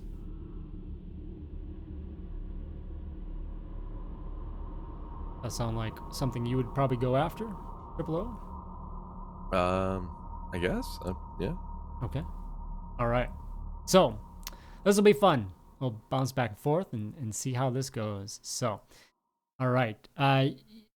You say your goodbyes and head off on your own ways to begin this your respective attempts at these next tasks. We'll say that it is the next morning. It's pretty late, so you have time to go and just rest as you need or whatever. Nula, so you're refreshed full back as you need. And then Nula, Lucky, and Ix, you head back to Nalvac because that's where the boss headquarters in this area is. So you'll there. Triple O staying in Al Campure, because that is where you've been told to start digging for information there. So, as we start, the first part of this is basically that info gathering on what you're after here. So Triple O, I'll start with you as the others kind of think about how they will go about that. What is your approach to get some information? Just give me an idea on how you're trying to go after that. So my ultimate goal here is essentially to what was the thing?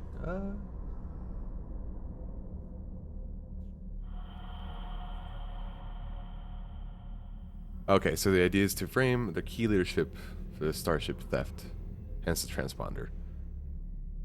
So I'm trying to actively get to that. You probably want to like plant this transponder, right? Yeah, so I'm trying to plant this transponder, right? Yeah. My imagination, this is not something that Triple OK would normally do himself. He tried to bring Lucky in, but Lucky didn't want to do this with him. So this is the end goal. It's either Triple OK does this or he dies. So I'm just gonna go straight to like doing this thing. I have to plant this transponder on a ship, and like no matter how dire the consequence looks like, that's what I'm trying to get to. Okay. All right. Awesome. So in this first thing, you need to, you're probably not, you got to get to information on, are these ships around here, things like that. So how do you go about that intel gathering? If there's any way I could scout the area, maybe go into like a HoloNet device, something like that, to see what ships go in and out of the area and from where. So this will be, and the rest of you listen, this will be kind of the same on your end as well. Triple O, so things like investigation, maybe persuasion or intimidation as you go and talk to people as well. So. Mm-hmm. Yeah, I'd say like just through persuasion, trying to gain some info. Okay, so you try to maybe rub some elbows and things like that. Would you?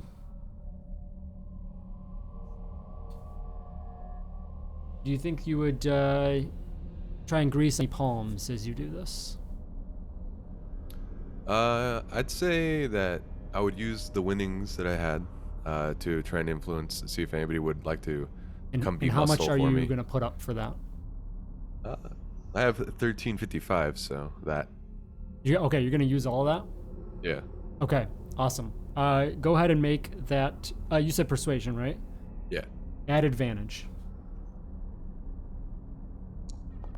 Expertise. Oh my gosh.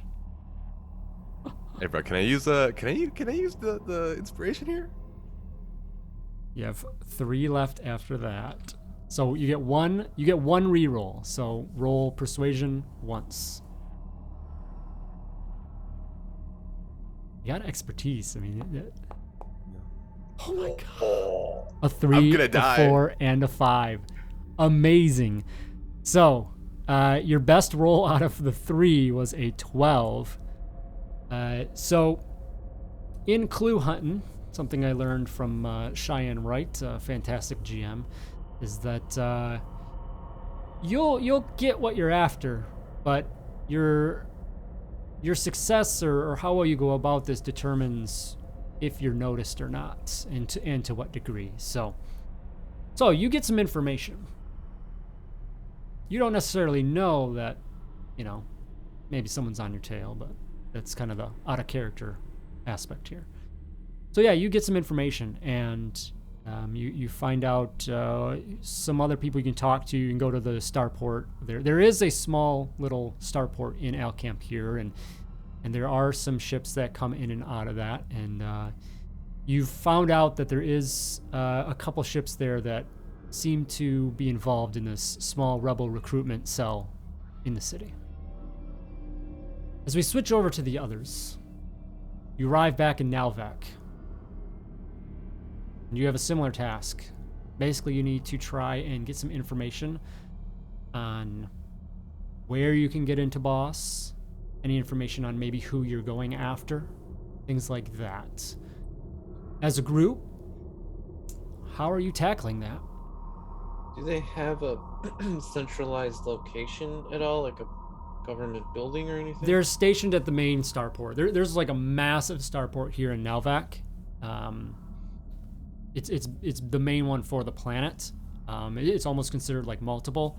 But yeah, their main like office, if you will, is out of that. Well, generally Ix is basically a hired gun, and he just goes where he's told and pointed to. But the thing he probably would do is probably stake out that building just to kind of watch it. To gather intel in that way, like who comes in, who comes out, like what kind of entrances they have, and that sort of thing. Okay. So, yeah, a little kind of espionage type thing. Yeah, I was thinking like, what are you arguing for there? I was thinking maybe perception, because he's just sitting there watching. Yeah, that's fine. Yep. Go ahead and make a perception check.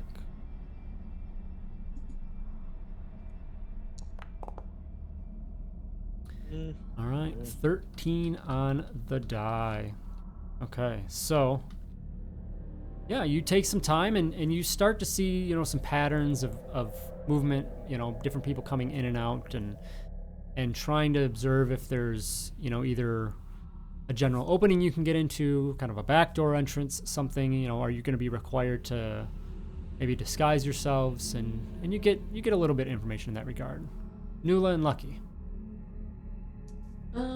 So I would like to try to find someone that looks like they're kind of up in the totem pole and see if they have like a pass or something that I can steal off of them. Basically, pickpocket, Okay. like a ID card or some such. So, starting with first, before doing that action, yeah, are you...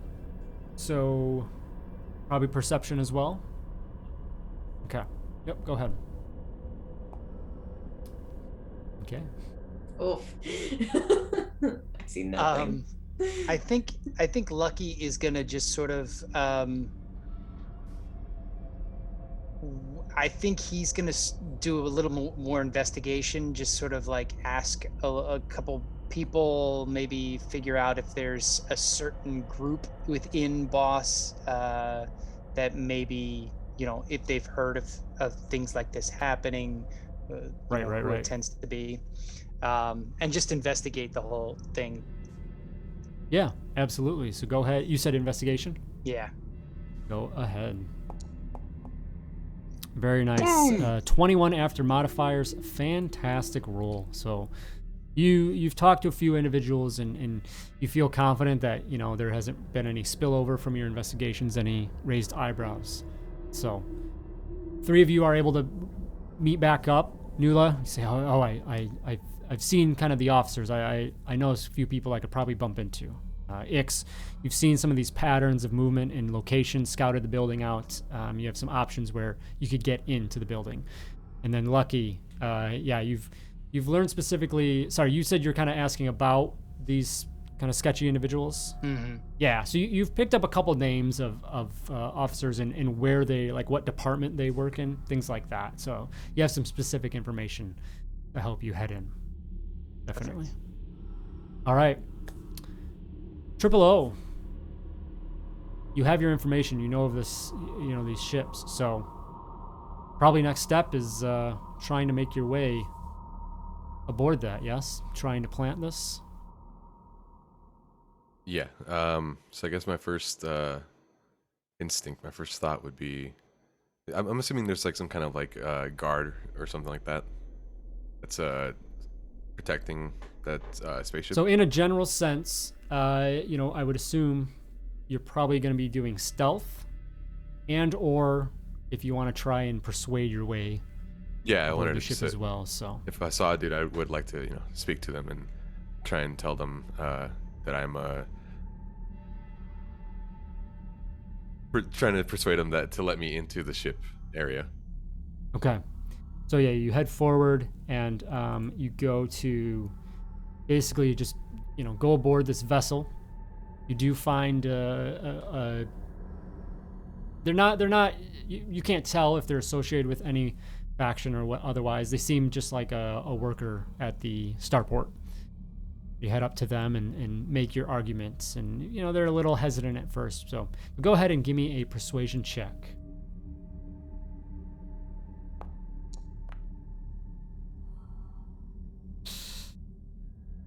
All right. So you get what you're after. You're able to get in and head into the vessel. This individual allows that, and you head up onto the vessel, hoping to carry out the rest of what you're after. All right, the others is now your infiltration step. So, Nula, you can, as you wanted to try and pocket off this kind of like a key card or something you said, access? Yeah, so Ix was watching people coming and going. So what I would love to do is pick a person that maybe is going from an entrance or exit that Ix pointed out, and take their card so that we can go in that door. If that makes sense. Absolutely. Yeah. So, sleight of hand. Okay.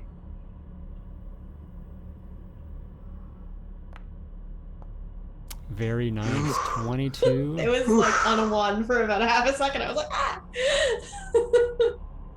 Fantastic. You feel super confident that, you just kind of walk past this individual. They don't even, they're just in their own world, and swipe, they just had it hanging on their retractable badge lanyard, just out in the open, and tomorrow.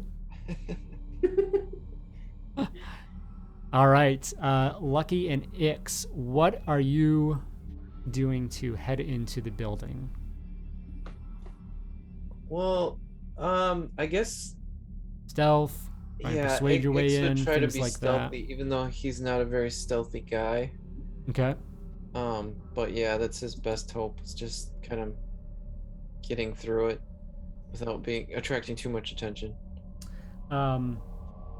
You could potentially as well, maybe it's more of like jumping up onto a roof, into some, vent access or something, get a little acrobatic.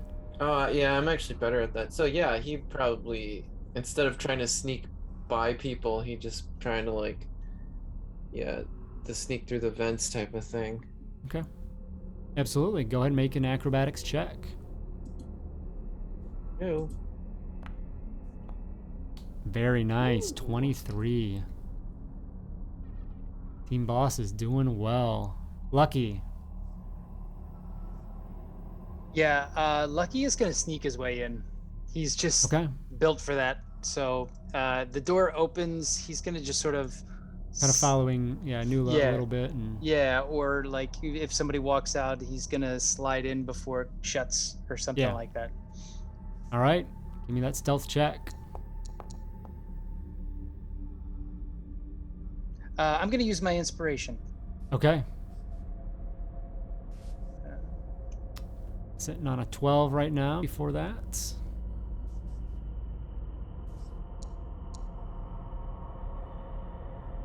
So the 12 is his. 12 it is. Okay.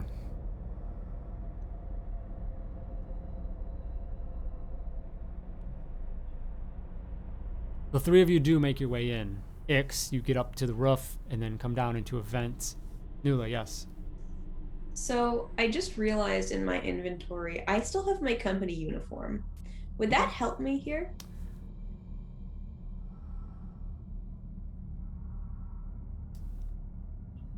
Probably not.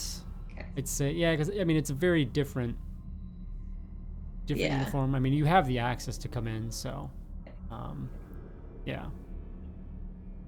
And I mean, you've gotten in pretty well anyway, so it probably wouldn't have helped you in your initial perception and things. Mostly as we're walking around to be less conspicuous than just in my like. Yeah, you can certainly Street throw that on now clothes, and see if that okay. maybe helps at this point. So, yeah. So you hop up and are able to maneuver through some of these vents and pop down. Nula and Lucky, you get in and looking around, waiting, then boom, this Gan falls through the roof and comes through, and you catch your bearings and you know that you need to head to the certain office where these two individuals work in their department. Begin making your way towards that. Triple O, you get aboard this vessel, this YT model cargo freighter, light freighter, and head towards, I guess, what's your intent here? You know that the commander, one of the lead officials of this little cell, rebel recruitment cell, is due to fly off in this vessel here shortly. I'd like to. So my ultimate goal here is essentially to plant this transponder in this area. So if there's any way I can hardwire that to the system of the ship so that I can do what it needs to do. Okay. Yeah, probably do that. So, yeah, you head in and head up to the communications area of the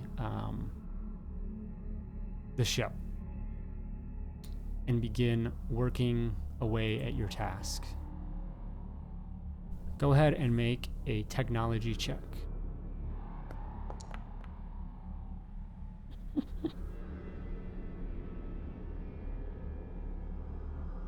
Letting a ride? I'm ready to die. Okay.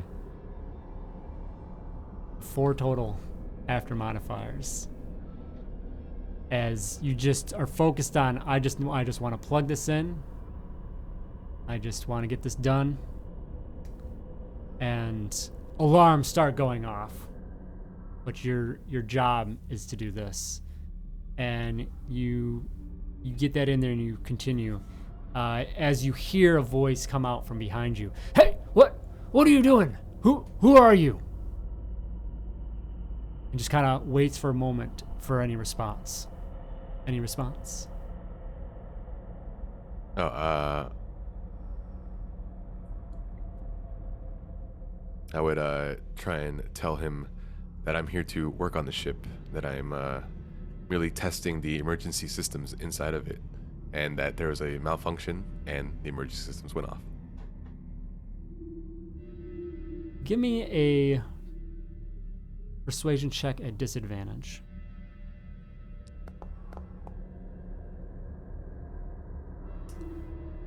All right.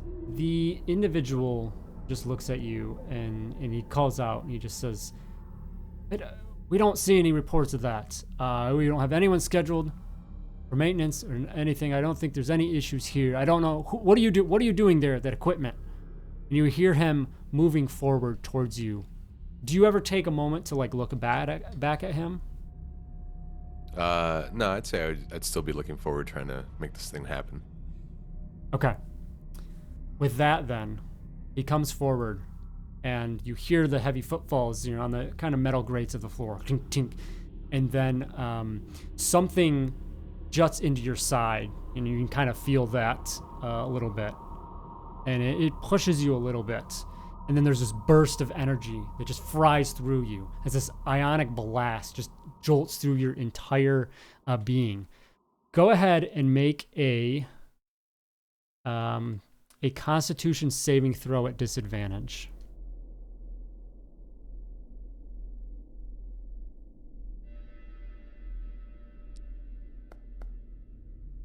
Very nice. The blast comes in and it for a moment you like lock up as that ion energy just courses through yourself. You are able to push that, but you can tell it does impact your systems.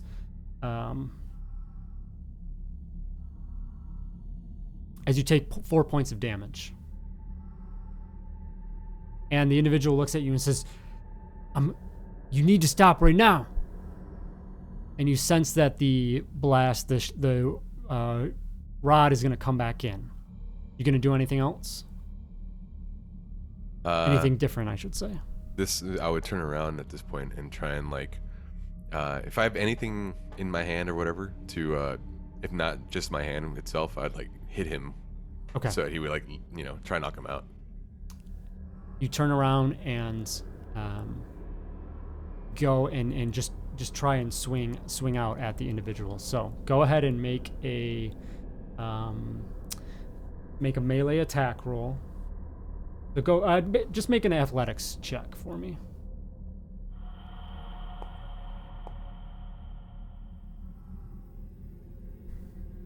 Okay.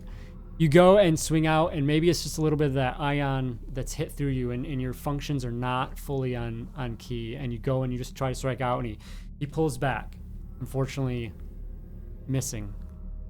He once again throws that rod back into you. Go ahead and make another Constitution saving throw, disadvantage.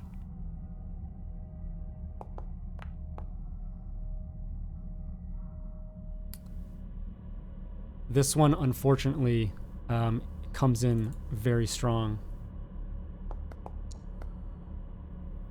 Taking 9 points of damage. You're pretty good on HP still, right? Yeah. Okay. I got 15. 15 left? Yeah. Okay. He lets out one more warning. You need to stop. What are you doing? What are you doing? At this point, I would whisper to myself, I'd say, for lucky. And then I would like try and like bull rush into this dude and like, just like fall on top of him. And try and like have my weight like knock him out. I will add, I'll say, no, I'm going to let you do what you want to do. Okay, so go ahead and make a,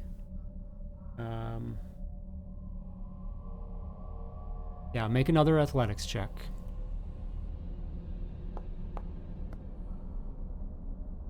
Okay.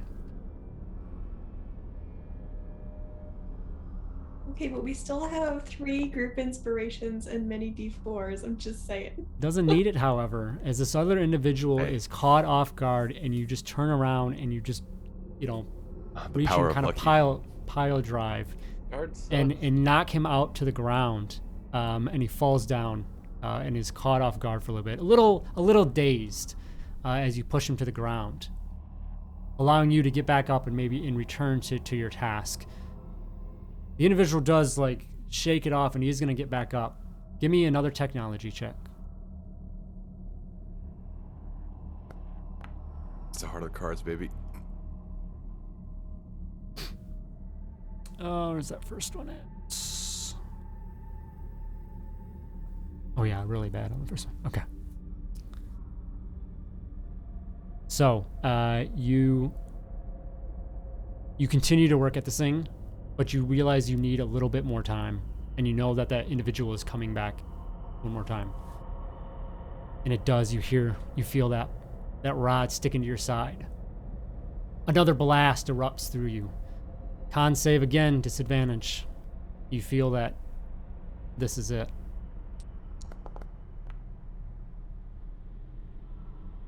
And the blast comes out, courses through you for another 8 points of damage.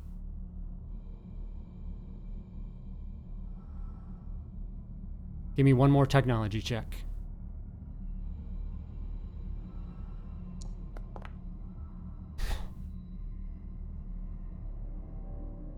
Nat 1. You don't have enough time. The alarms are going off. Another shot comes in. You just can't take it anymore.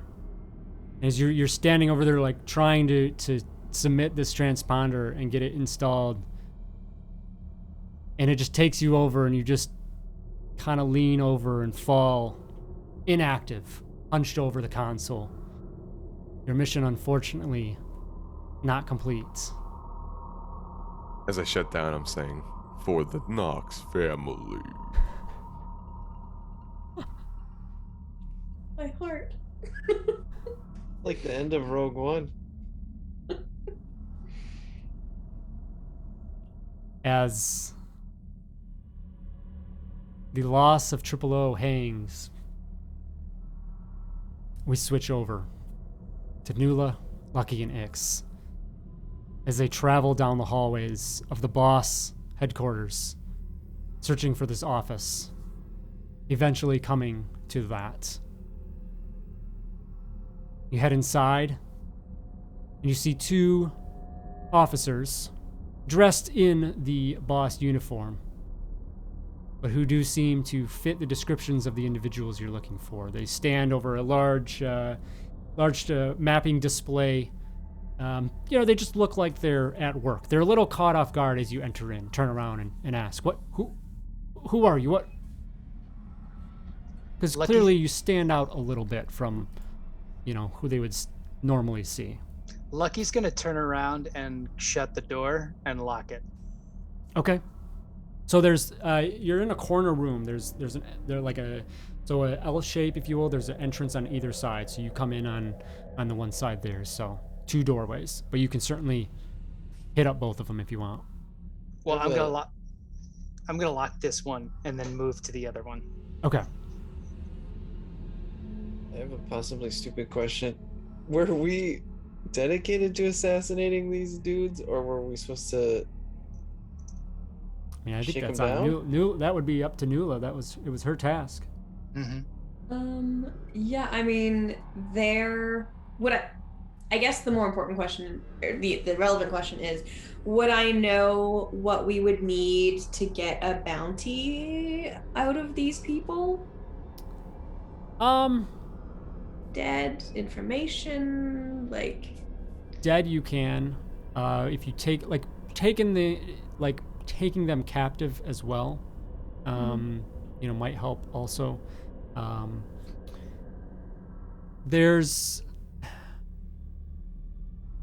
think either way, you have to consider potential retaliation, of course.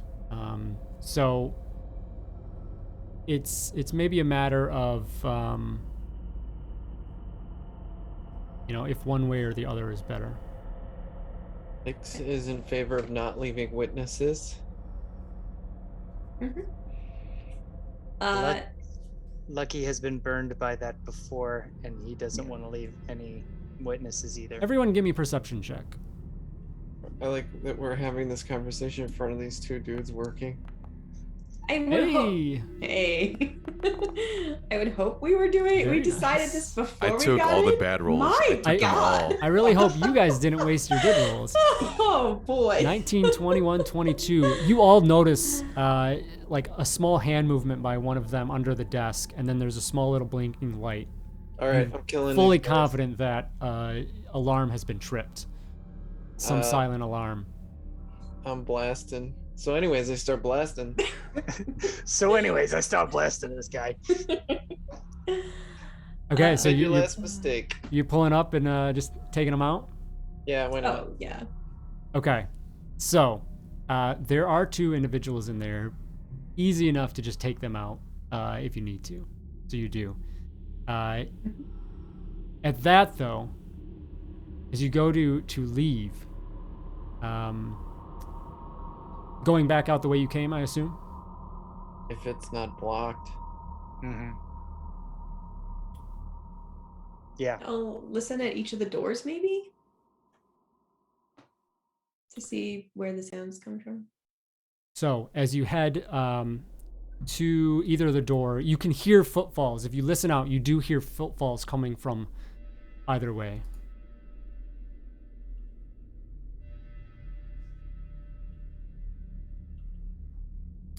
And we Boy. go into initiative. I gotta Okay, we better undead be- these guys. Better at this than we were before. And now we're down a robot. We're down a robot, yeah. No, I believe in you. I'm sure this is gonna Ooh, be they are starting Oh, rough. Okay. Oh, we got a good one there. Oof. Take care of things while I'm sitting on my butt. All right. So things pick up.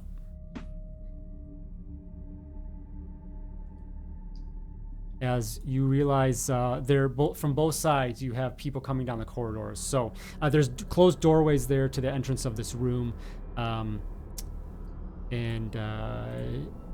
Yeah, what anything you're doing at this moment?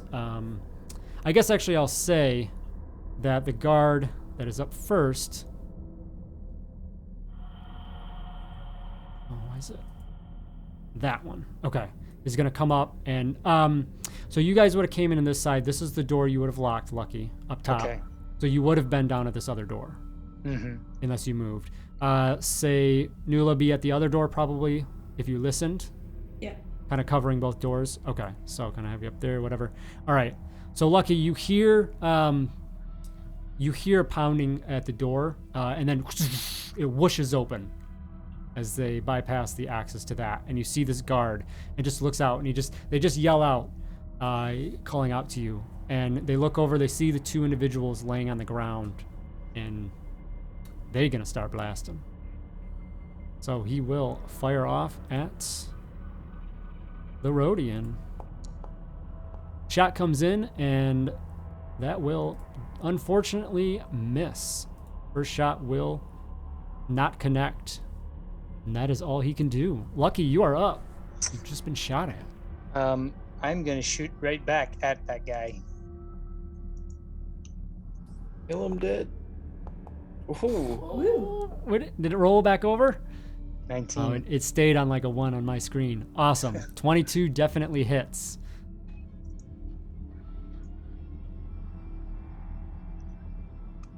The one that you went after. Okay. Yep. Fire off a shot right into the side of the individual, lets out a groan in pain, and you see it was decently effective, but definitely still standing. Anything else that you're up to? I'm gonna move away from him and well, would I get? I guess I'm not close enough to get an opportunity attack. No. Okay, so I'm gonna move. How do I do this? If you want to do the waypoints, control, and then click and drag your away from your token, Okay. and then it should start the hold control, click, and then pull away. Why is it not working? It's kind of a little. You're like I'm Oh, doing. okay. If you try. Click There we and go. drag, click and hold as well while you're holding control. I am holding control. Maybe it's just not working. Oh, is that That's it? mine, but Oh. yeah. I actually want to go over into the corner. There. Yeah. How much movement you got? I think it's 30? 30 feet. Yeah. Okay, so you can get right there. I'll get there. Yeah. Okay. And that your full turn? Yeah. All right. You get a quick shot off and then take off into the corner of the room, trying to get some distance. Nuala, you hear this blaster shot come in from the other door. The door in front of you remains closed and locked. You can kind of hear the rushing on the other side and probably some pounding that will begin to happen because it's locked. Okay. Let's see. Oh no. My my forge is being a little temperamental. Okay. I saw the other door open, so I can only assume they have keys. Like, it's not going to stay closed. So I guess I will pop the door open and run here. Okay. Because that's what Newland knows how to do. And I forgot to use any of my features last time, so I'm going to do that this time. Where are we here? Defense style. There we go. Okay. So I'm going to use my bonus action to mark the target to my north. Okay. Double right click on them. Okay. A little. Okay. Yep. So when they do damage to me, my damage is reduced by my strength modifier. Awesome.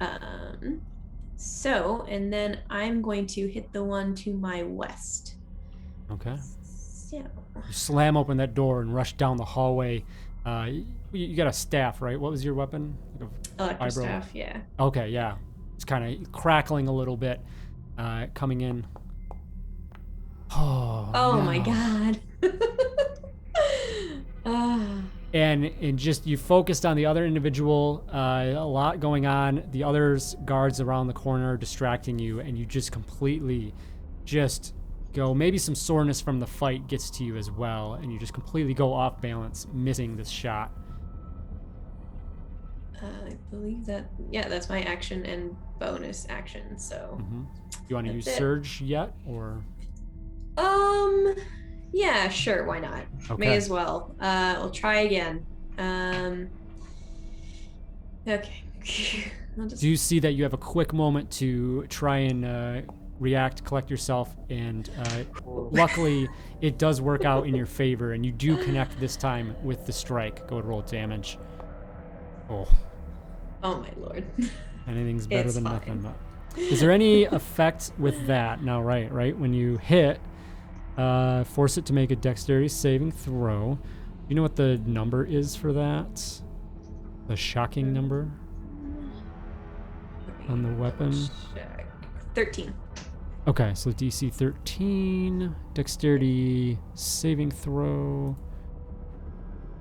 Oh, that's ability.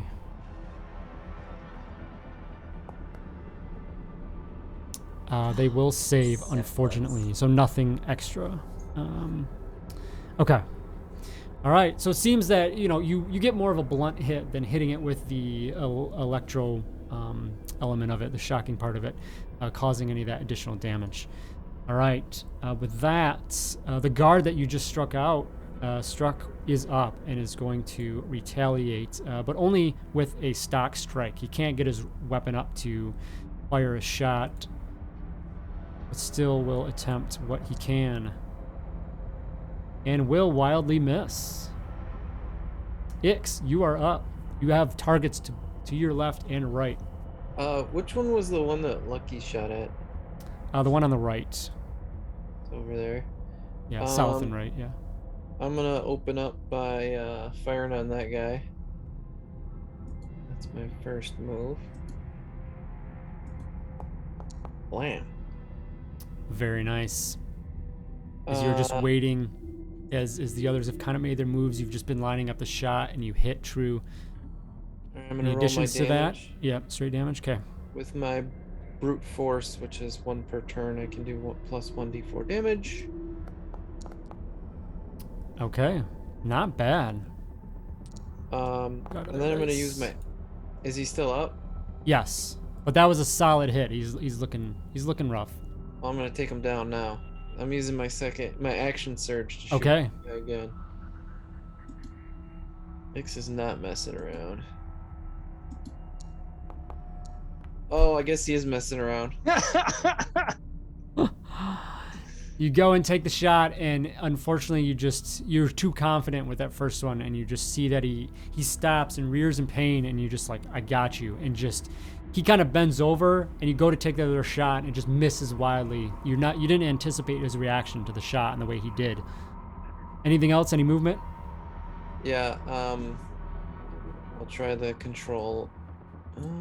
Yeah, it doesn't work for me. I wonder if it's a Mac. There he thing. goes. Oh, there we go. Yeah, okay, that was the command. It's kind of a weird, yeah, you gotta like hold control, click and drag off, and then. So I'm gonna go here. Okay. Behind so Ix goes and runs behind cover. All right, yep, you will have some from that large table there. So, okay, the other counterpart to the south is up and is going to come into the room and, kind of scan about, and it's going to go after the Rhodian.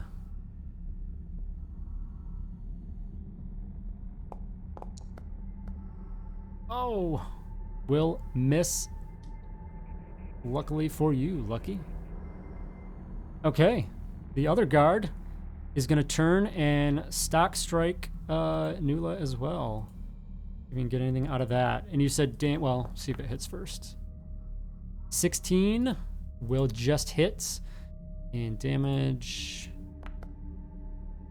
2 points. What's the reduction? Your strength modifier, right? Yeah, so I take no damage. Okay, very nice. Yeah, you do feel it, but it kind of impacts maybe a little armor or something you had. It wasn't really a great hit. We come back to the top as the original guard, who's in quite pain, is going to limp into the room and head towards and get a line of sight. We'll get a line of sight on you, Ix, and take a shot at you. Falling into my trap already. 15 would just hit. Class is 15, yeah. 6 points of damage as that comes out and strikes the Gand. Lucky, you're up. I'm gonna put my Ranger's Quarry on this guy. Okay. Go ahead, double right click. And I'm gonna take a shot at him. Alrighty. Line your sight up across the table as he's hopefully focused on Gan, but maybe the table's in the way, there's some chairs, and it messes up your alignment, and you just shoot wide. Dang it. You guys do have 3 group inspiration, by the way. Forgot I also have a personal inspiration. Yeah. You want to use it, Lucky? No, I'm good. We'll be all right. Good for your turn then? Yeah. Okay. Nula. Yep. So I'm not gonna do that again. I'm going to hit the person to my left again, though. So electro stuff. Pop. Maybe. 15? That will hit. Heck yeah.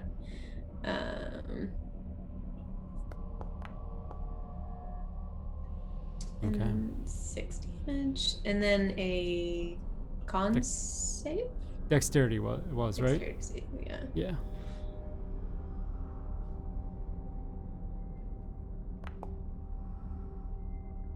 That, yeah, so go ahead and click in the chat box there. It says 1d4 under the shocking section. Okay. Very nice. That was excellent. And shocked, I believe, means they can't take, they can only do like one action, things like that. Heck yeah. That your full turn? That is a single attack. So they can't take reaction, so that's pretty valuable information. And then They cannot take reactions, and can only do action or bonus, not both. Okay. I'm going to. Okay. Yeah, I'm going to action surge strike the other one. Do you have another action surge? I thought it have was like 2 once. total. That is 2 my total? second one. Yeah. Okay, absolutely then. See if I can get another little shock. Oh, tragic. Use the inspiration. I could. Yeah, go do ahead. we have You have D4s D4s as well. left? Yeah, you have 3 of them. Okay. I'm just gonna use D4 it. might work. I don't know. Yeah, let's try a D4 just for funsies. Oh, that'll work. That will work. Ah, Fantastic. heck Use the force. yeah. So, 9 what? 9 total? Or no, Between sorry. Well, 5 on the damage. Yeah. And then he makes the save as well, right? Yeah. And then I get an additional lightning damage if Okay, if that was for the lightning, he it passed. was. So, Okay. So Oh. all right. That is your full turn. How long are they shocked? End of its next turn. Okay. into the next. Yeah. All right, that guard is up and will, do what he can. He's just gonna strike out. Will hit. Yes, it will. 3 points. Okay. And Ix, you are up. All right. Ix moves into close combat range because he's a snapshot style. I don't have a disadvantage on range attacks. So I'm just gonna shoot. See what happens. Boom. Attack. Normal. Very nice. 21 does hit. You're going the one right next to you, you said, right? Yep. Yeah. Despite the close range, you've trained for this. You just pull up and blast right into the center mass of the individual. Massive hit. Fantastic. Enough to take him out. He's already hurt, and it's just exactly what you need. You I get him stick right. the barrel of the gun right in his gut. Pull the trigger. And he unfortunately goes down. Okay. I think that's all I get. All right. His counterpart down here sees that you are a threat and is going to come over and focus on I'm a you. threat.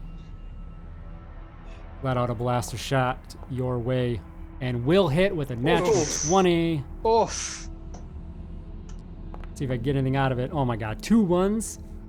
Whopping 4 points of damage. Love it. These damage rolls need to be tuned up. Okay, so hit comes across. And then Nula, the one behind you, is going to stock strike.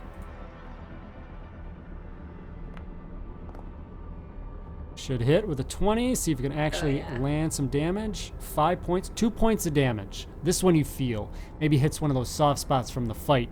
It still hasn't healed, but does get you on that one. My thing was only for 1 round, so it's full damage. Oh, full okay. time. So then 5 total. Yeah, 5 Yeah. total. Triple O. Roll me a D100, please. You're not out of this yet. Sorry, a D100. If you're using the chat, it's the farthest to the right. There we go. 18. I'm out of this. Aw. As you begin to power down and your memory circuits start firing, and you just think back. And you focus on who is that individual you love the most in all the worlds? What are these memories that flash across your mind? Think back to prior to where I currently was, where I'm currently trying to get to, and I think back of the droid's youth when I received the name of Triple O Nox, Triple OK, and my creator looks down upon me, and I remember seeing how he slowly caresses my face and is just happy that he made me, and I'm happy that I'm here. You just see that older Rhodian that tinkered together to put you, to create you. As Yes, you I continue remember this how he- process of just this collapse of your programming and systems and everything like that. Lucky, you are up. One of these guards has gone down. You need to try and take care of these others before any more are called. You know that You're a little bit against the clock.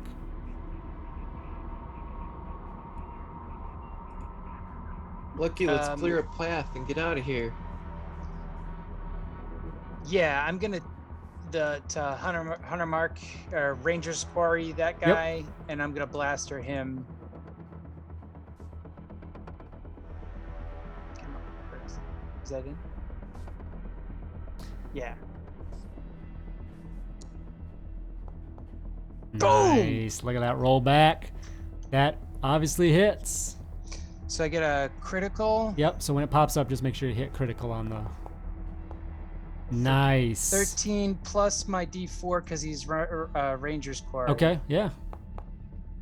For 14 damage. Fantastic. Solid hit into the guard. Looks pretty rough from that. Anything else? I'm gonna stay right where I am because I'm gonna pop around the corner and help Nula in a second. Okay. Nula, you are up. All right. One to the left. See what we can do.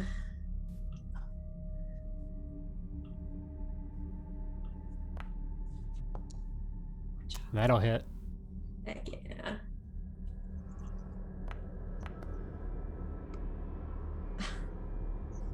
For 5 hull damage.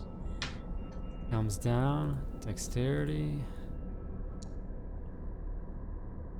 And I'm going to give him disadvantage because he is pretty hurt. Yep. Okay. So go ahead and roll that shock twice. Roll 2d4. Okay. Extra 3 3 hull points. damage. He's looking pretty rough. You think maybe one more whack if you go. You should be able to take him out. But you've definitely shocked him, and you can't really make too much movement. Stop toying with him. Yeah, didn't you learn your lesson? I have a style. Have you panache? Do you have any other? Any other?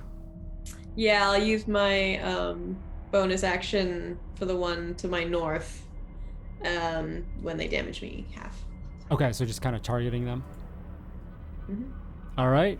The guard in front of you is going to just stock strike. Attempt. Will hit. A big old 2 points of damage. Ix, you are up. You've got a heavily wounded guard to the south. You've got 2 guards, one of them heavily wounded. Nula should take care of the one at least. Yeah. Familiar exit path to the west. Yeah, I'm gonna try just taking this guy out to my south because he's blocking the path. So I'm just gonna blast. Blast. Very nice. Line up the shot, and you do connect with the laboring guard. More damage.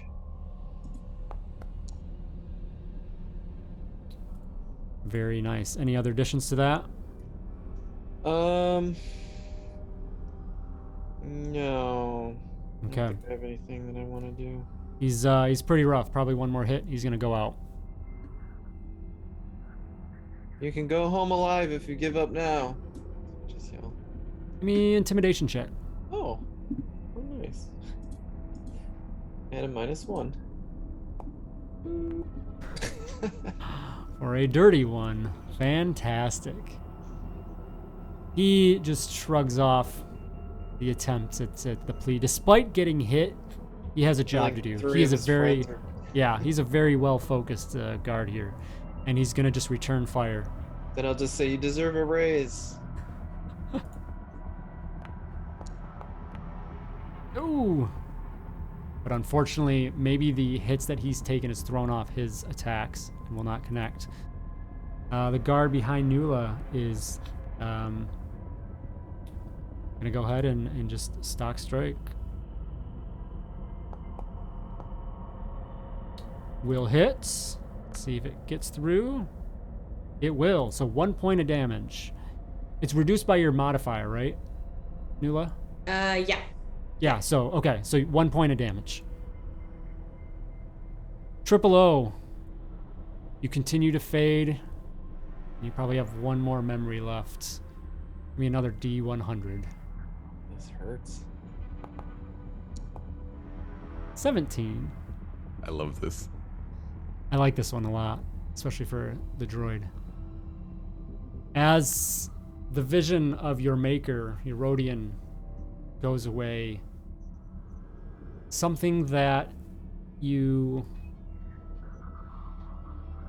often thought to, and it was a concept that was weird for you as a droid, that you interpreted. You're not sure if this is what it was or something else. Maybe something was implanted because of this, but you've had a dream.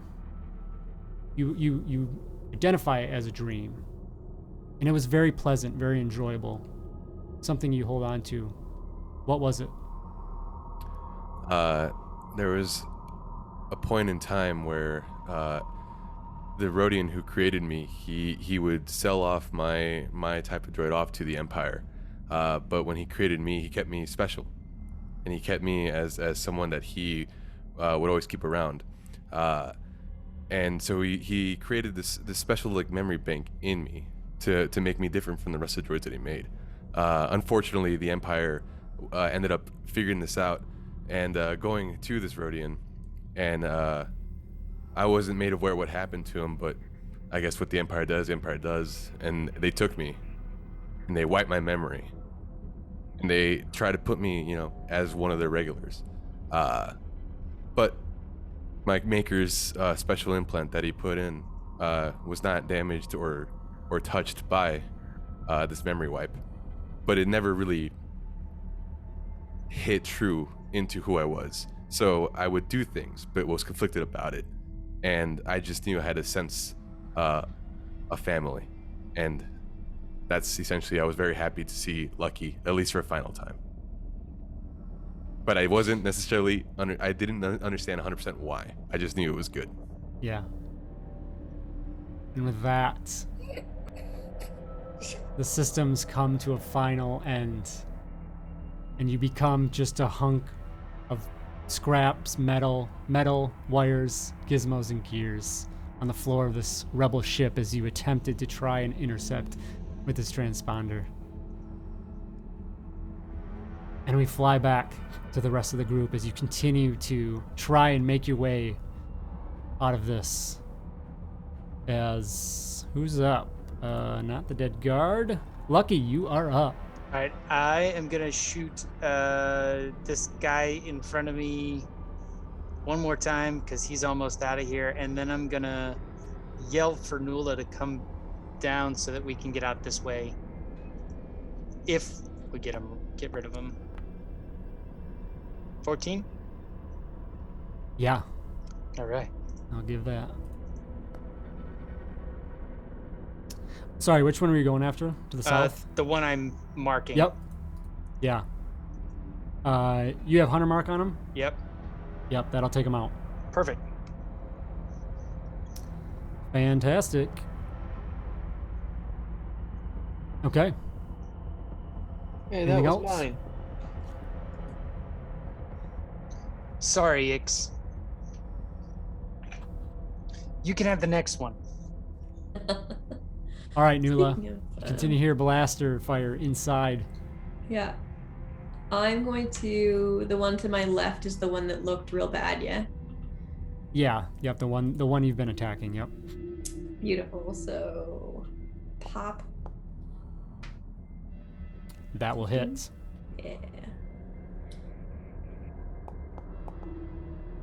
Ah, yeah. Fantastic. You just go on for this last swing and just knocks him out and he just falls to the ground. Wait. Out. I'm going to use my bonus action on the guy to the north again, so I get disadvantage. Okay. And then, hearing Lucky shout, I'm gonna say to this person, "Your lucky day, my friend. Doodles," and run. And I'm gonna use my kitty speed also to double. Okay, let's see if I can do this with a touchpad. This might be impossible. I'm just gonna use. Okay, here we go. I can draw. So double movement, right? Yep. 30 and... Are you just trying to run back to the room, or what's your... So Lucky shouted for me to run because we're leaving down the south, right? Yeah. Yeah, then that.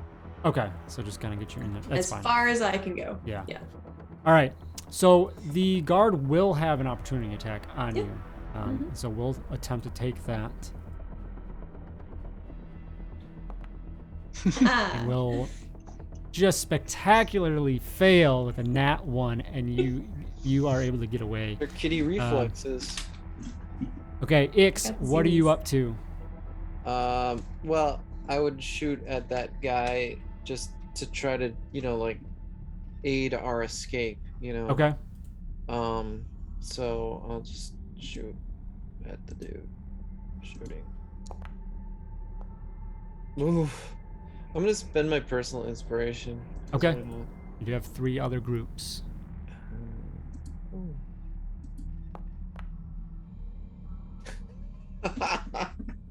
Nope, not getting past that one. Trip over the chair, the office chair, as you swing your rifle around to try and aim down this other hallway, and it just throws your blast way off. Ix is gonna play it off like he's just doing suppressive fire. He yells, "Suppressive fire!" Way after the shot. Yeah, all defeated. Any movement? Fire. I would probably move towards the exit 2 then, though. Okay. All right. Lucky, what are you doing? I want to dash to the exit 2, but I was hoping to cast a tech power. Okay. I want to cast oil slick on the area right by the door. Yeah.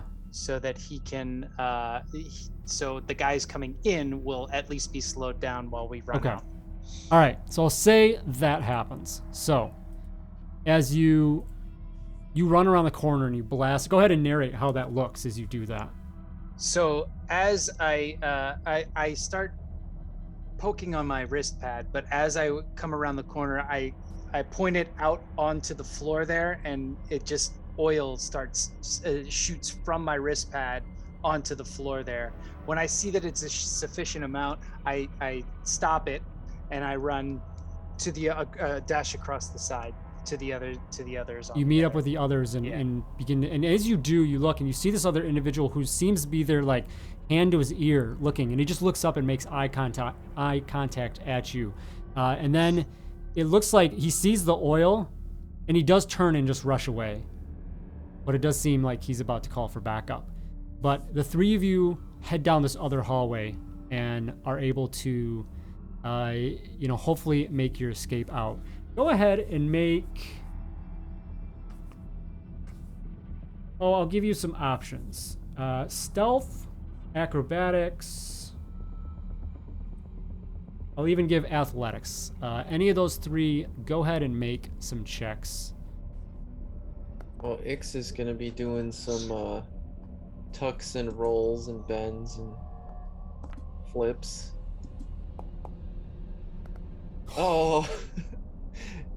Okay, but we have some inspirations left, right? We can Go do for that it. Go for again. Yeah. Can I add a D4 to that, or do I need to? You can, yeah. You got 2 left. I'll add a D4 to it. Boop. 20. All right. So, fantastic. Catching yourselves.